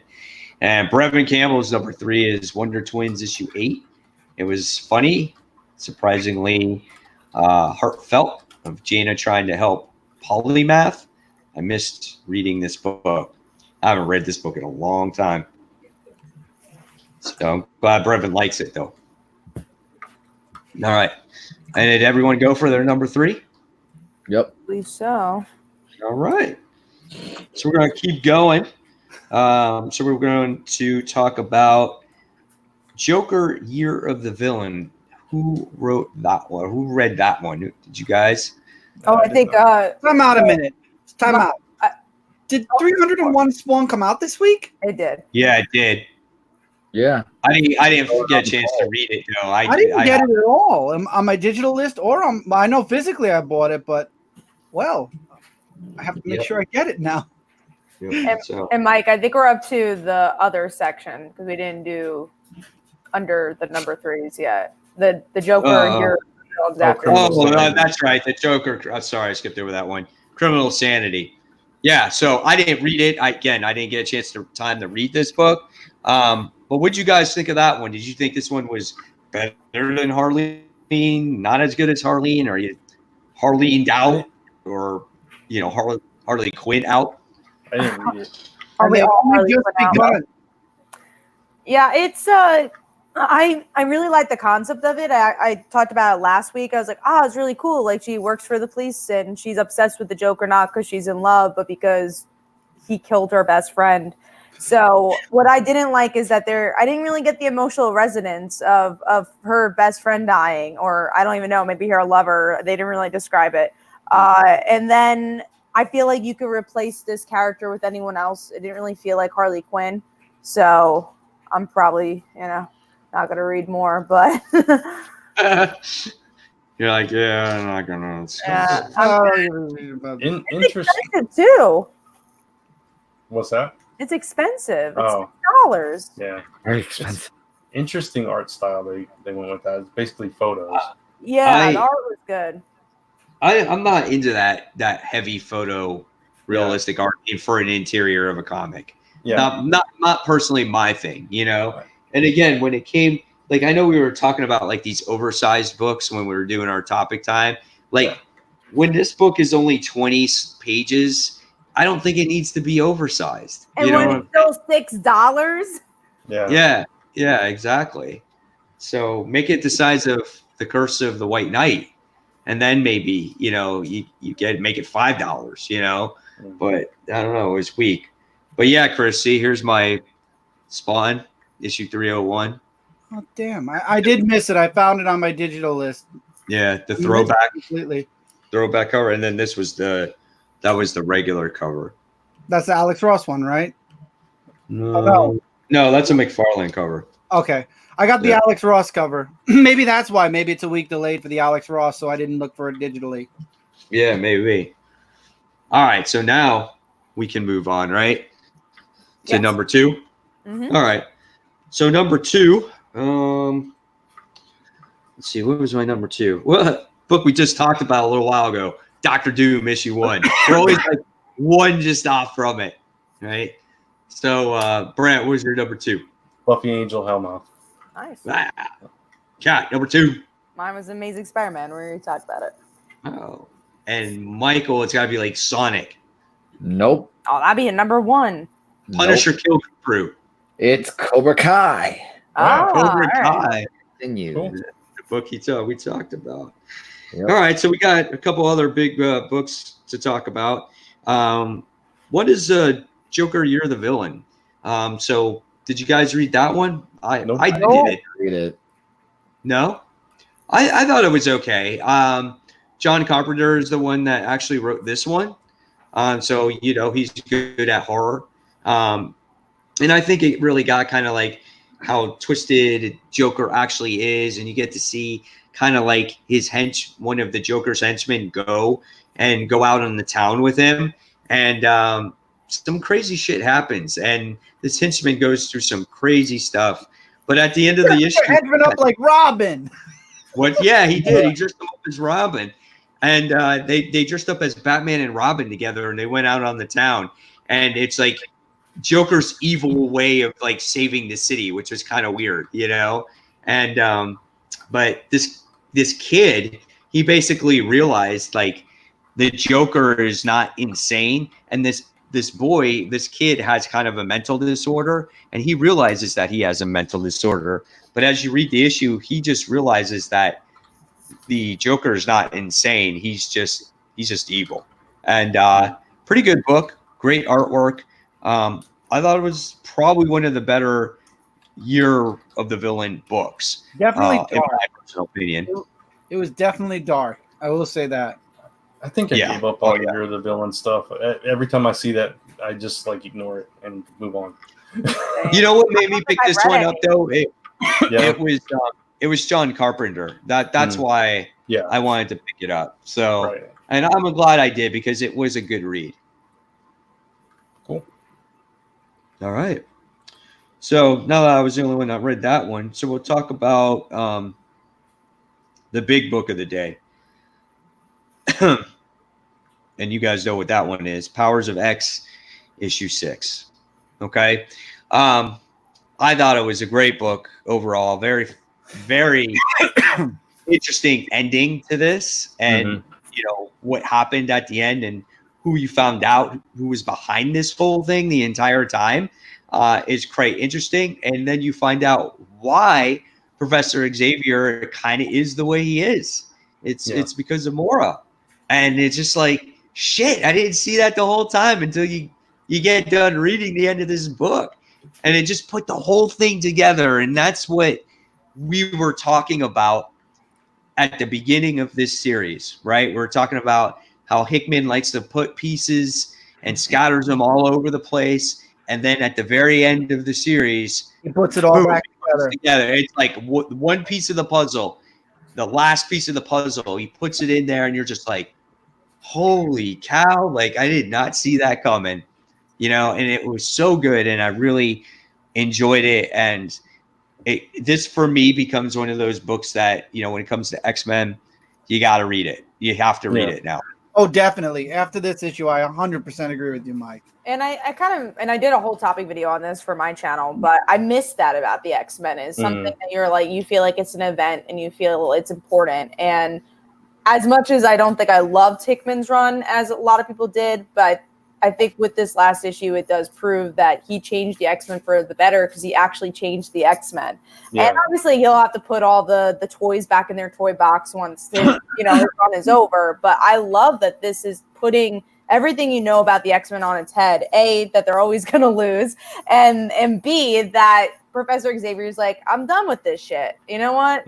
F all those humans. Let's do our own thing. It explained at least for you, Kat, because you were saying Xavier was very different. At least now we know that Xavier had all the good taken out of him. Oh, yeah, for sure. And one thing I think that really latched me on was that House of X issue 2, which was the Moira, issue, because it was a character-driven issue. And then we get back to that here with some brilliant dialogue. I love the conversation between Xavier and her. I thought there was just some really gut-punchy stuff.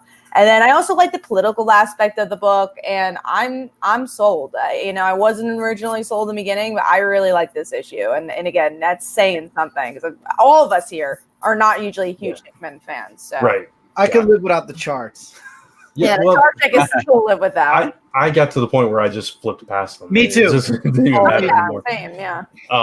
Yeah, and some of the future stuff with Nimrod I could have done with that. I didn't really care as much about that aspect of this overall story, but yeah, as far as this issue goes, I didn't really view it as him getting all the good taken out of him, as much as just his perspective had to change to actually do anything for the mutants, because the path that he was on was only bringing more heartache and turmoil for them. And yeah, it's not the most altruistic way that they're going about it now, but it's I don't know, it's like this happy medium where Magneto and Charles can finally meet in the middle, and it's Moira that brought them to that place. And it's interesting how she basically not really pulled the strings, because she opened her mind to Professor X and all that stuff, and she's been forthcoming about what her ability is and what her role has been in this. But at the same time, yeah, it comes out that she's the mastermind behind all this, after all those lives that she's lived. And it was really interesting the way that came about. And I think I saw that coming, though, but again, it was the pieces of how that came together. Right. Now, the thing to bring up, in a interview, Jonathan Hickman said that they are going to do a series for Moira, which I'm stoked. Again, I thought she was the best part of this, so I loved learning more about her. I really liked her personality. I loved the artwork for her here, so I'm really excited to see who would take that over and what that series would look like. Yeah, the one thing I will totally give Hickman credit for is I love it when writers pick up a character that you think of more as a background character or a supporting character or something, and do something with them that's unique and makes them stand out. And it truly shows you that it is true that there's no bad characters. There's just bad writers, or not. It takes a good writer to bring something out of a character and make them something special. And I think he did that with her here. Yeah. Yeah. And not only him or her, I mean, he did that with the other characters, with the reincarnation characters, like Goldball, and used Hope in there, and who was it? Was Monet was one of them, and there's quite a few of them in there, and it's the same thing. Like, you would never have thought those characters would have any seriousness or relevance in the universe, and look at what they are now. They're a critical point in this, and it will be very interesting to see what happens with these X-Men, all these other X-Men titles, because now he laid the groundwork. Let's see what all these other writers can follow. Because of course we get all these other books, but all these other writers are writing these characters now, Yeah. So I think Hickman's only doing the New Mutants one and the X-Men book, right? Yeah. I think so. Right. So I'm excited for that Kitty one. So I also think that's going to be the Book of Rebellion. So I'm excited to see who's going to be the characters who rebel against all this, because someone's going to have to. Oh, right. So yeah, it's cool how the series just took it right to the beginning, basically, right when Krakoa and everything is established. After all you've seen, all those bits and pieces, and so now you have all this time to jump ahead. So I don't know, man. It's really, really good. So any other comments or thoughts on it solidifies my interest in X-Men again, and where the X-Men are going, that's for sure. I mean, this has been an up and down series for me. Some books boring, some books okay. This book was amazing. It ended the series brilliantly. I'm looking forward to when the trade comes out with all of them together in the chronological reading order they're supposed to be in. And it's oversized, so it's bigger. I like it. I'm looking forward to getting it. I'm going to buy that trade too. I want to.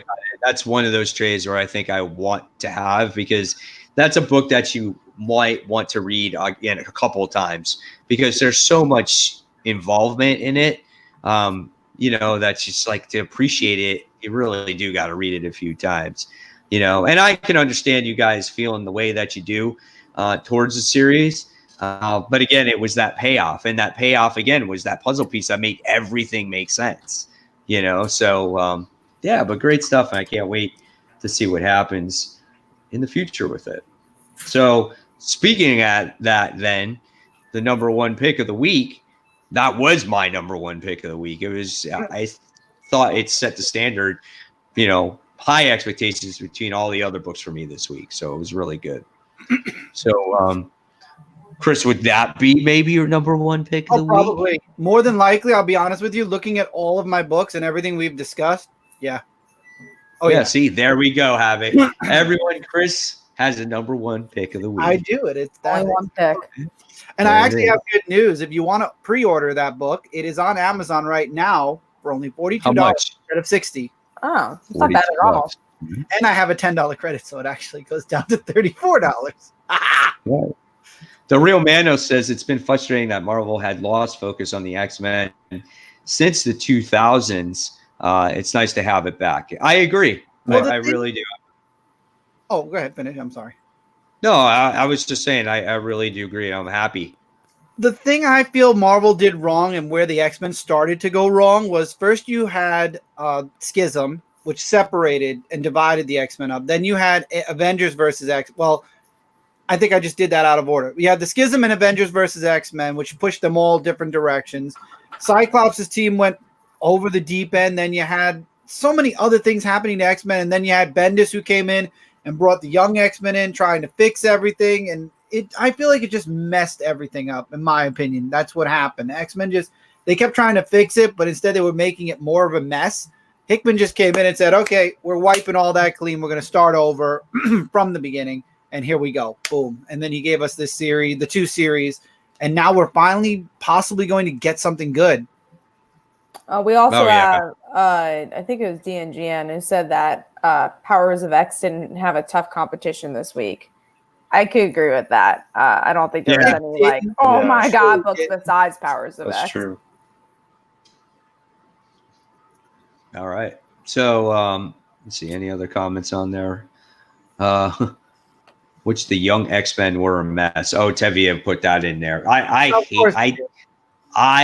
could not stand those young X-Men, and they were around for so long. They were. I was just like, oh my God, what do we have to do to get rid of them? And signing a DC comic contract is what they had to do. Would they finally make like a time machine or something for them to go back to? I don't remember what they did. It was stupid. I think it was an X-Men Blue, wasn't it? Young Cable brought them back, and then Jean mind wiped them for the time being until they got older. Oh, that was in that event. Yeah. That was in that event. Yeah, that's right. Oh my God. Yeah, it took forever for them to go away. Real Mano says Bendis did a lot of damage to the X-Men. He shifted the focus to the Avengers, and when he touched the X-Men, he split them up even worse. Yeah. Oh boy.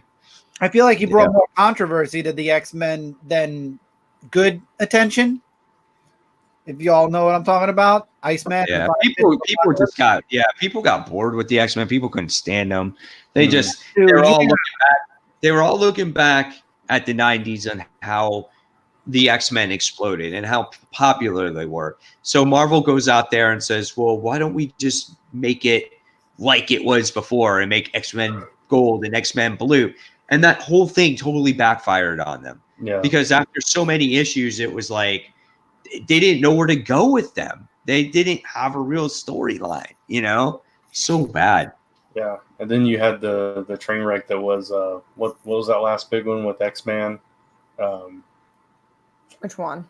With Nate Gray.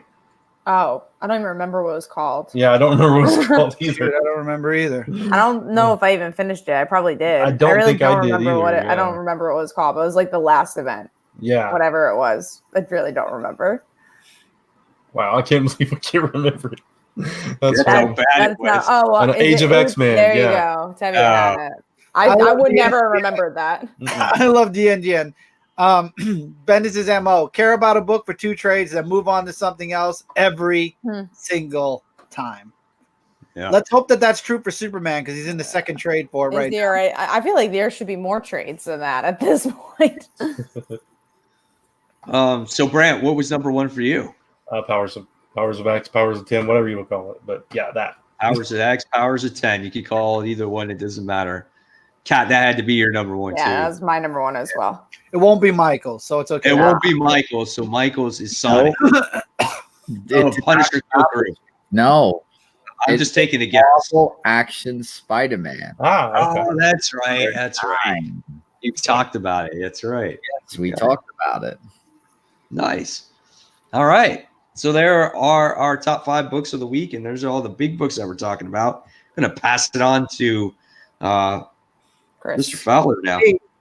Or is it chopping block time? Yeah, Yeah, chopping chopping block. Yeah, chop. I'm using my It's left time, arm. guys.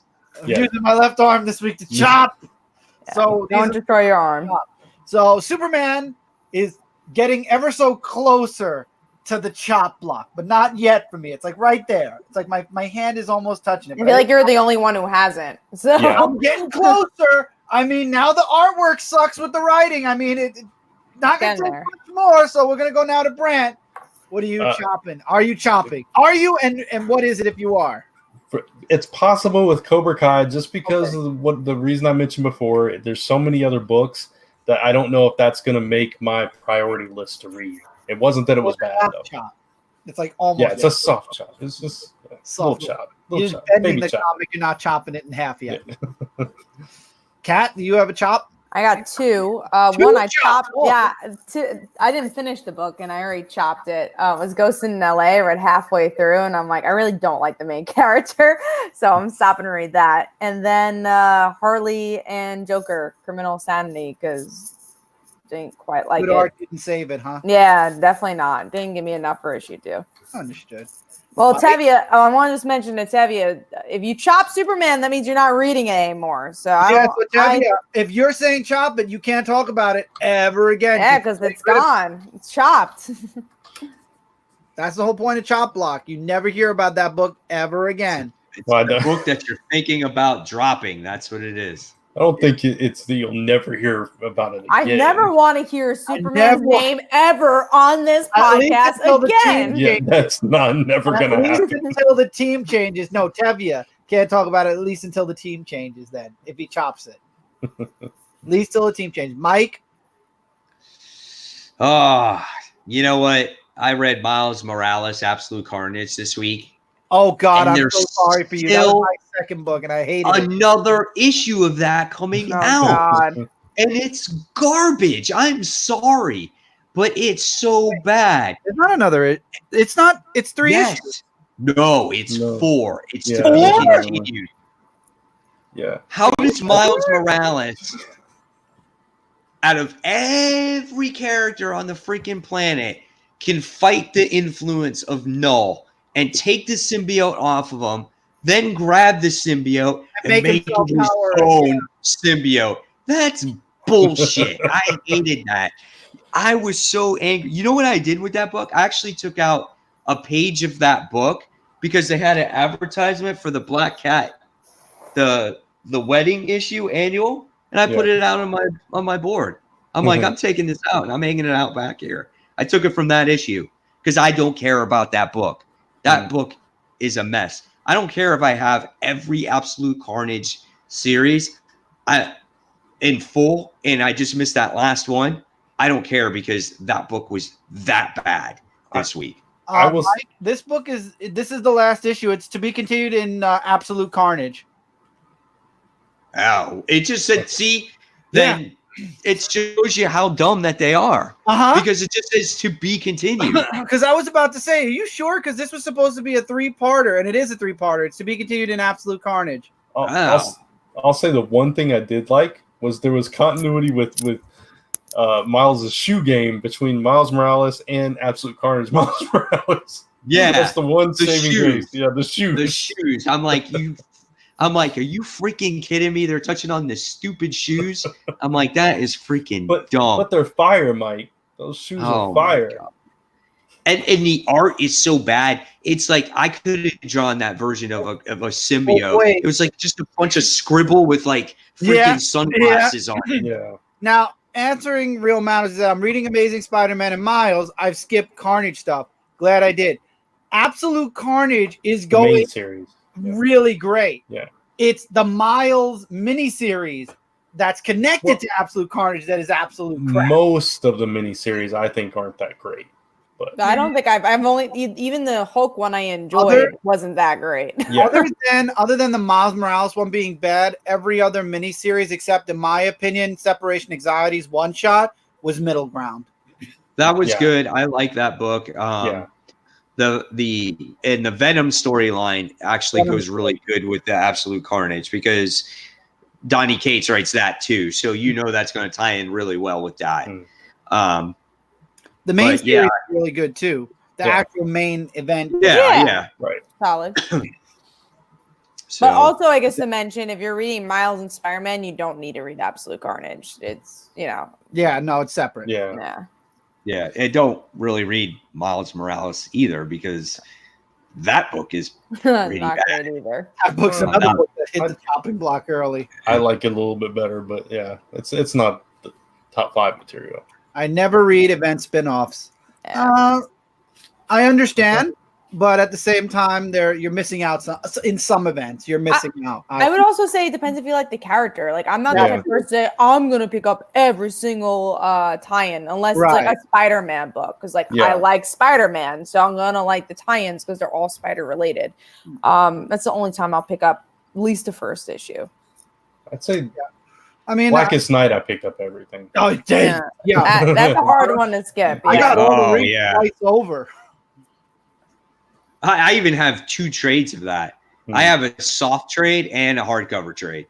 Yeah, that's how much it's a I good like book. that series. I miss the days of Blackest Night where you had books like Cindy's that. coworker gave me a Blackest Night trade. He reads books and then he knows I like them, so if he doesn't want to keep it, he gives it to me. He just gave me like a bunch of trades that are in my whole video. Oh, nice. So he gave me Daredevil Days End, the one that Bendis wrote. What If, Dark Avengers, a Deadpool book, and unfortunately a Death of Wolverine book. I like Death of Wolverine. Yeah, Death of Wolverine. No, not the Death of Wolverine. The a connecting book. Oh, okay. X something. Oh God, why did it leave me?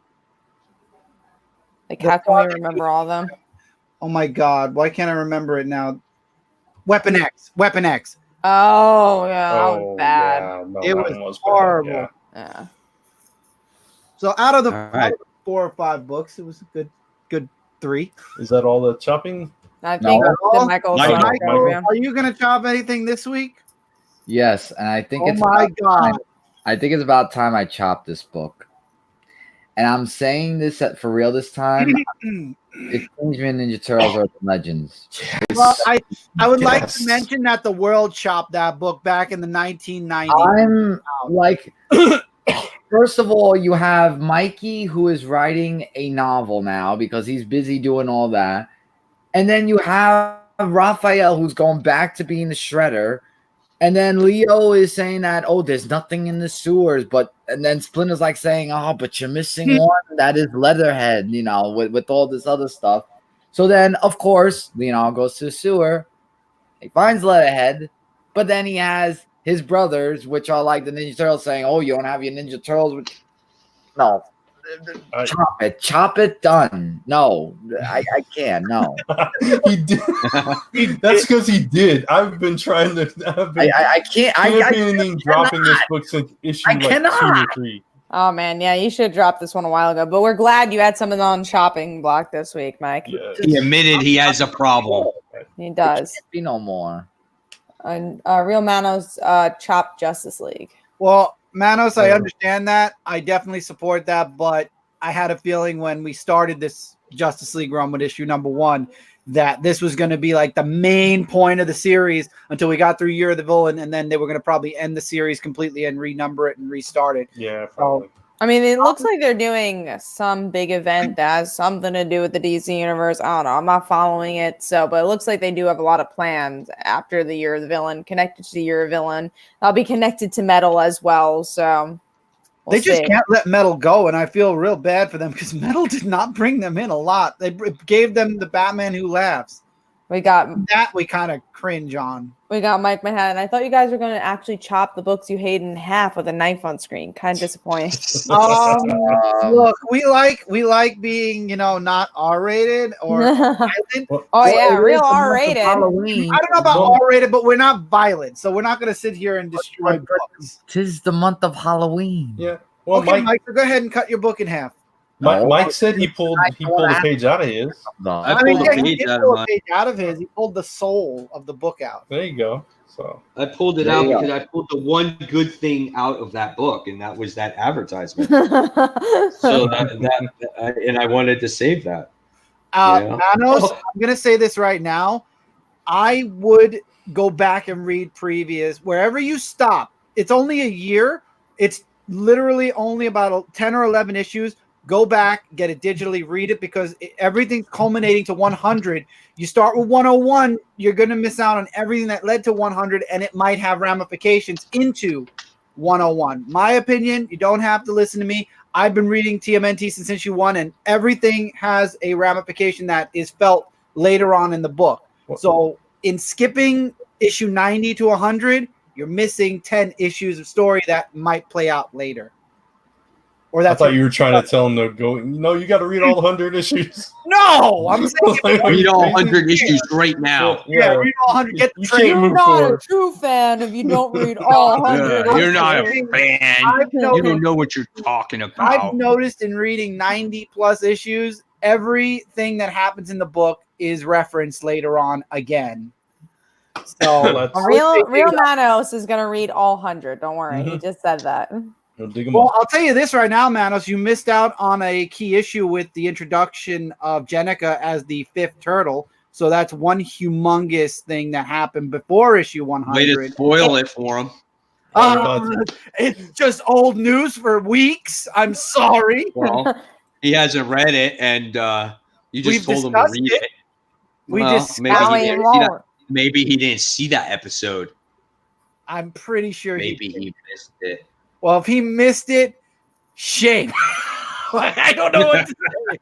We're so sorry, Justin. He's lying. He's lying. That didn't happen. Why would they introduce a 5th turtle? No, that's dumb. No, that's just and why would it be a girl? Yeah, why would it be a girl? What does she have? What does she have? Hair coming out of her head? Yeah. He knows. Right? He knows. He knows. He knows. He says, "I missed that. Kicking myself. Yeah. I got lucky. I always order my books from DCBS. If I didn't, I would have missed that issue forever." Get the second one. Talking about key issues. Yes. Key issues. Let's go over to Brand. Yes. So key issues. Why you do that? Nobody else is going full screen. Don't put me on full screen. Dork. Anyway.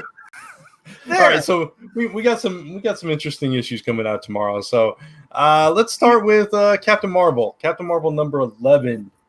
Cap.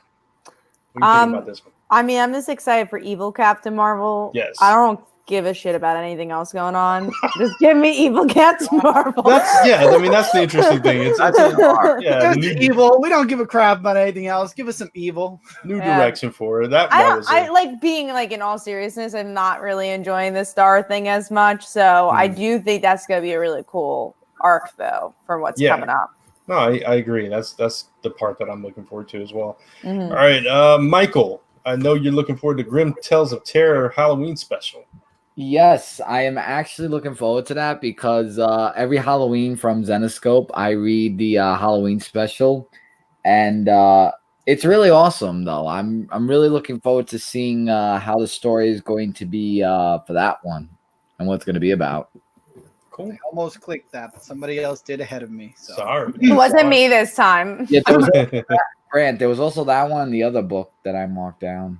Also, okay, Teen Titans. Yeah. 35. Yeah, Teen Titans. Yeah, Teen Titans 35 trailer reveal. I actually fixed it because someone wrote 36, so I fixed it to 35. I double checked. Oh, you're correct. Mike calling people out. It was me. I was the one that typed that actually. So it was Brand who did it. So now Mike's gonna get the chopping. All along. No, but I'm excited for that. I want to find out who it is. You know, they've been building this up. I mean, we know that Jin is like part of this, right? But they don't know that. Right? And you think I don't think it's Roundhouse though. Yeah, I but don't think it's interesting. Jun's ring thing, doesn't he? He showed it. I don't know if it showed him or not. It showed his face. Yeah, I don't think it showed him having. I want him to be evil though. I want something. Yeah. I don't know what I want though. I want I really like Roundhouse, and I think that would be an interesting twist.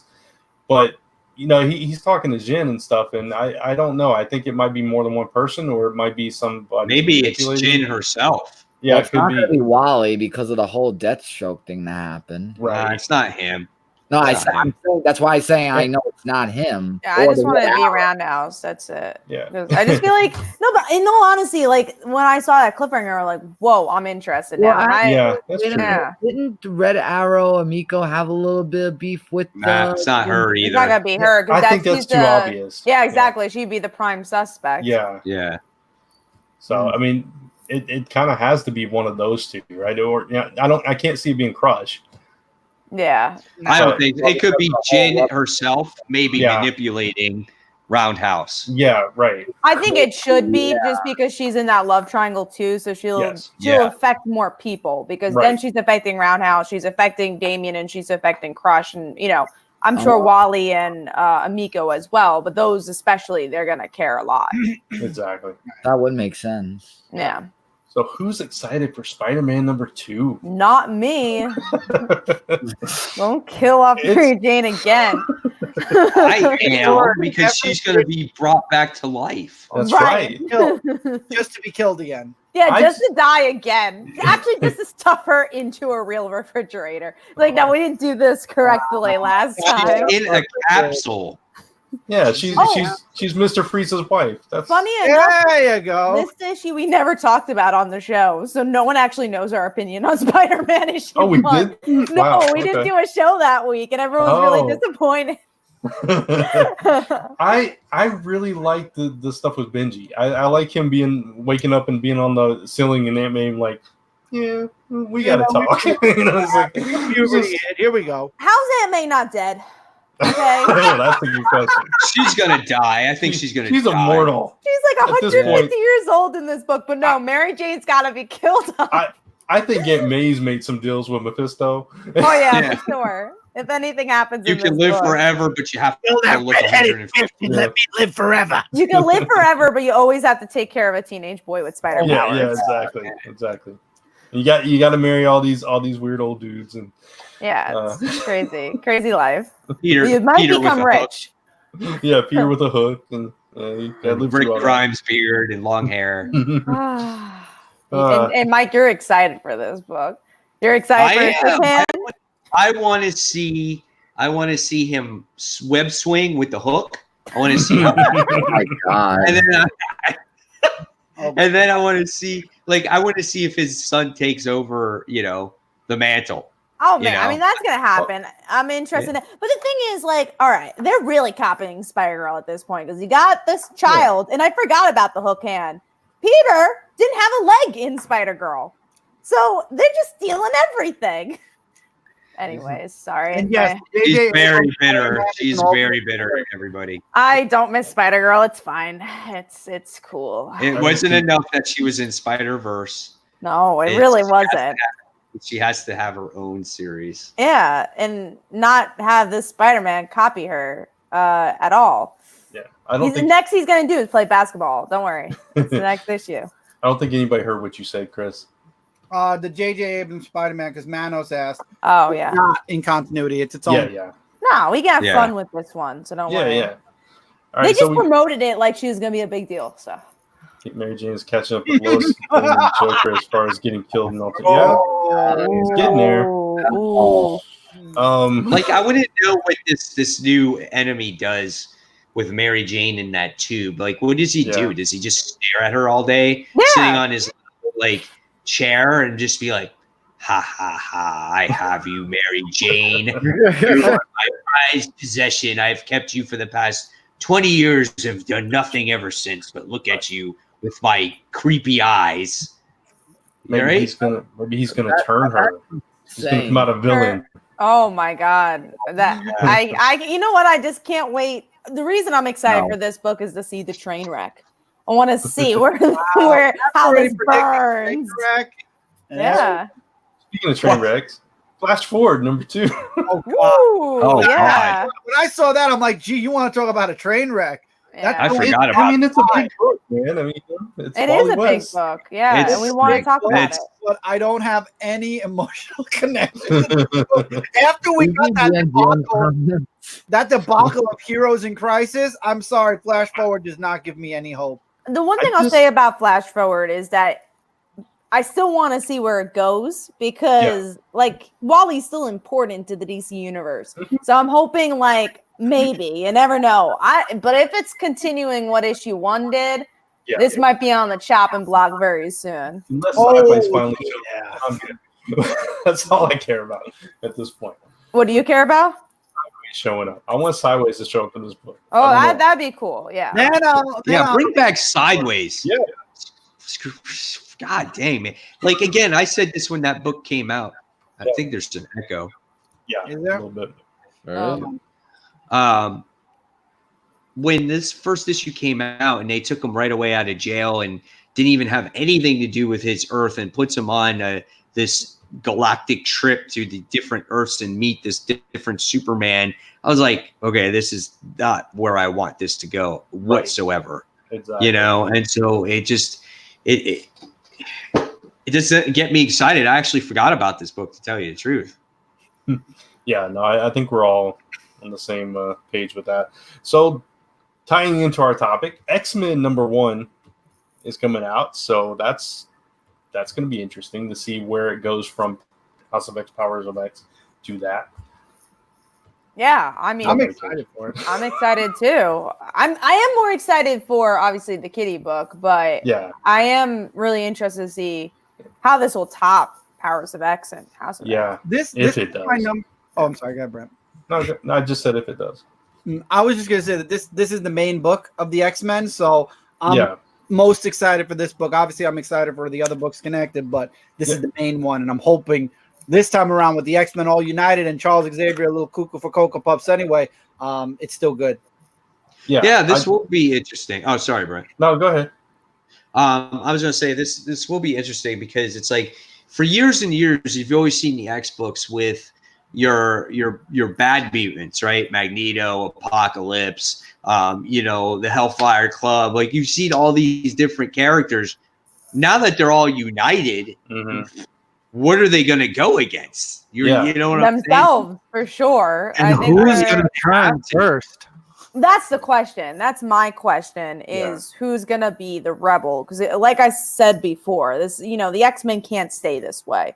It's going to be the journey of how they get back to their regular form of what the X-Men was. So I'm curious to see who's going to be that first person. And that's why I really do believe it's going to be the Hellfire Club book, because the villains being the ones saying, this is not right, I think would be really interesting. Well, I know like in the book that MacTaggert she didn't want the telekinetic in the book. What was her name? Who is it? Mystique's. Destiny. Yeah, Destiny. She didn't want Destiny in there, so it's kind of like, well, maybe Mystique might be the first one. You know what I'm saying? Because if she doesn't get her way, she could be the first one to rebel against them. Yeah, well, and humanity, obviously, that's who the Avengers or whoever. But I think it's going to be interesting because we saw them put Sabretooth down in Krakoa, but we don't know who else is down there. And eventually you could see somebody's going to release them all. Right. You could see an uprisal from whoever's down there. It's like, we're not good enough to be in your society. Okay. So it's going to be interesting to see how it plays out. They're causing trouble for sure. That comment, but it's funny as all. I honestly laughed as well. If we don't want to be demonetized, then sorry, bud. We won't share it, but we'll acknowledge it. Acknowledge it and laugh really hard at it. Right. And that's it for the key issues. All right, and that is. Hold on, let me get to the brands again. That is it for this episode. As I put our social media tags. Once again, you can find us all, except Mike put his YouTube channel as well as his name. So That's where most of my viewers are. You can find me on those other things, but find me on YouTube because that's where everyone responds to me anyway. exactly, that's the main show. Thank you, Brett. I was literally about to do that, and I need to take this off for a moment so everybody can see. Don't forget to subscribe, push that notification. I keep pointing the wrong way. Push that notification bell.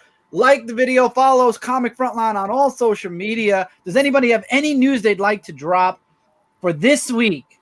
Yes. Go ahead, Kat. You go. Alphabetical order. Brant first. You go. Oh, Brent. I'm going first. All right, Go so I'm going to drop this link in the chat again. Celestial Falcon issue 1. I'm still in Chris's news. Piece, but that's okay. That's okay. Is relaunching next week, so you can go to that link and click get notified, and you'll get an update when it goes live. Here's the link over here if you'd like to visually see it. So yes, we're relaunching, and we're going to be celebrating next Tuesday. So definitely be here for that. Kat, your news. Yeah, I'll be at Baltimore Comic-Con this weekend. So Friday through Sunday, most of Short Fuse is going to be there. So we're actually going to have the rack there. We're going to have the whole entire company. And we have like 6 of us there. It's going to be epic. And if you're like Father Like Daughter fan, we got a lot of stuff there. So that, has not been seen. So it's going to be kind of cool. So, yeah, go to Baltimore Comic-Con. We got a lot of cool stuff there and a lot of new stuff. And get to Baltimore. Yes. Yeah, you got to take that train. I'll be taking the train. So, Mike, you're and also Justin's going to be there too. So, yeah. Hopefully I get to say hi to him. Oh, awesome. Yeah, I was just gonna say I might have a video for this week, probably. That was such a strong news for you. I might have a video. It's like important big news. I'm gonna have a video. Maybe. Maybe next week. When you see the video, you'll know. Okay. All right. Whatever. Cool. So I actually have 2 things. Brand already mentioned about Celestial Falcon. We're gearing up and getting ready for that. I will have a update/haul video up on my channel now tomorrow because I didn't record the update part and render it together yet. So I'm going to be rendering it together tonight. So look forward to it tomorrow now. And Brant talked about Celestial Falcon. So the other piece of news is look forward to Brant and my 3rd episode. We're following with Comic Book Weekly, our 3rd episode of AEW Aftershock. We're going to be talking about this week's Dark and Dynamite, which is dropping tomorrow. So look forward to that on Friday right here on Comic Frontline. So with that piece of news being dropped, the final piece, Mike Spider Slayer, no news? Anything you'd like to mention? Look for my video tomorrow. No, I'm just kidding. Maybe tomorrow. Maybe it'll be the day after. Yeah, maybe. Just look for my comic book haul tomorrow, and my top 10 most anticipated comics for 10/23/19 dropped today. So if you guys want to check out books for next week, go ahead and check that out. So that's all I have. And I will just add, you can find all our videos at comicfrontline.com. Yes. That's right. Yes. So take care, everybody. Happy New Comic Day tomorrow, and we'll see you all next week. Bye, everybody. Everyone.